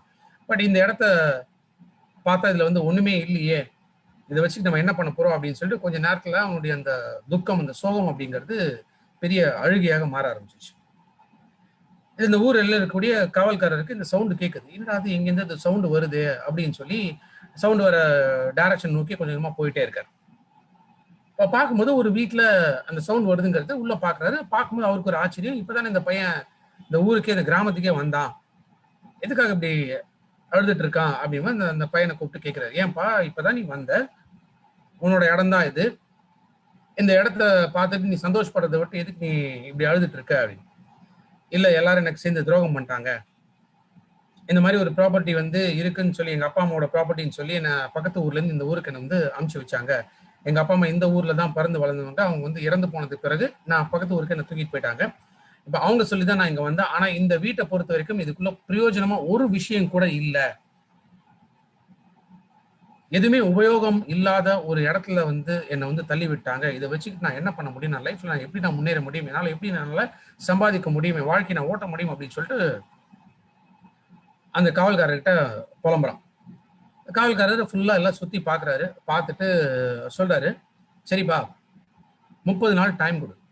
இந்த 30 நாள் டைம்ல இந்த இடத்தோட மகிமை என்னங்கிறத நான் உனக்கு புரிய வைக்கிறேன், இந்த இடம் எவ்வளவு யூஸ்ஃபுல்லான ஒரு இடம்ங்கிறத நான் உனக்கு புரிய வைக்கிறேன் அப்படின்ட்டு அவர் சொல்றாரு. சொல்லிட்டு அவர் திரும்ப ஊர் எல்லைக்கு போறாரு. திடீர்னு என்னாச்சுன்னா ஒரு பெரிய புயல் அடிக்க ஆரம்பிக்குது. ஒரு அரை மணி நேரம் இருக்கும். இந்த பையன் வந்து அந்த காவல்காரரை நோக்கி வேகமா ஓடி வரான். இவர் ஊர்க்காரர் என்ன பண்ண, அந்த காவல்காரர் என்ன பண்றாரு, அங்க வந்து ஒரு ஒரு விளக்கு இருக்கு. அந்த விளக்கோட இந்த சிம்னி இருக்கு பாத்தீங்களா, மேல கூடு இருக்கும் இல்லையா, அந்த கூட்டை மட்டும் எடுத்துட்டு போறாரு அவர் போகும்போது. அரை மணி நேரம் கழிச்சு இந்த பையன் வந்து அந்த காவல்காரர் நோக்கி ஓடி வரான்.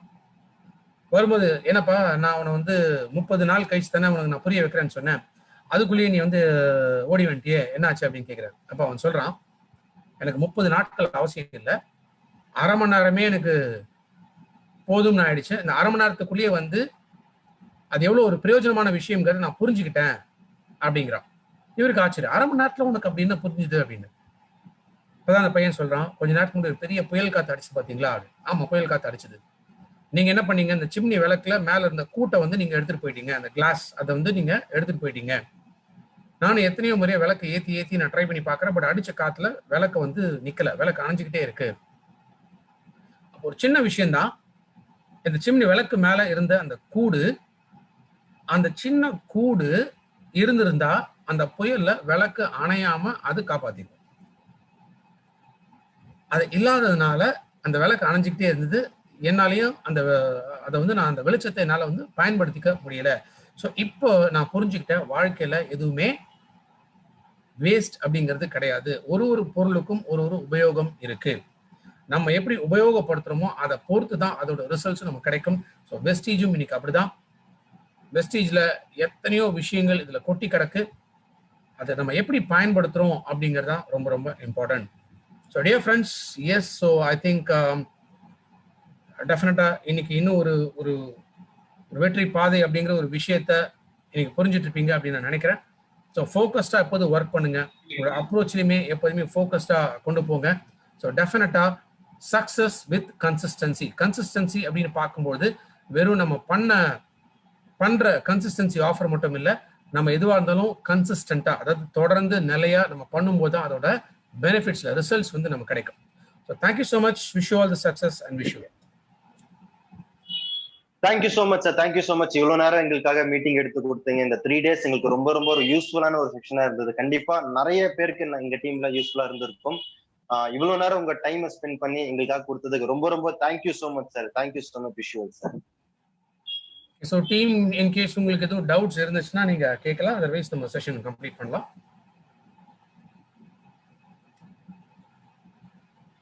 டீம் உங்களுக்கு யாராவது டவுட்ஸ் இருக்கா?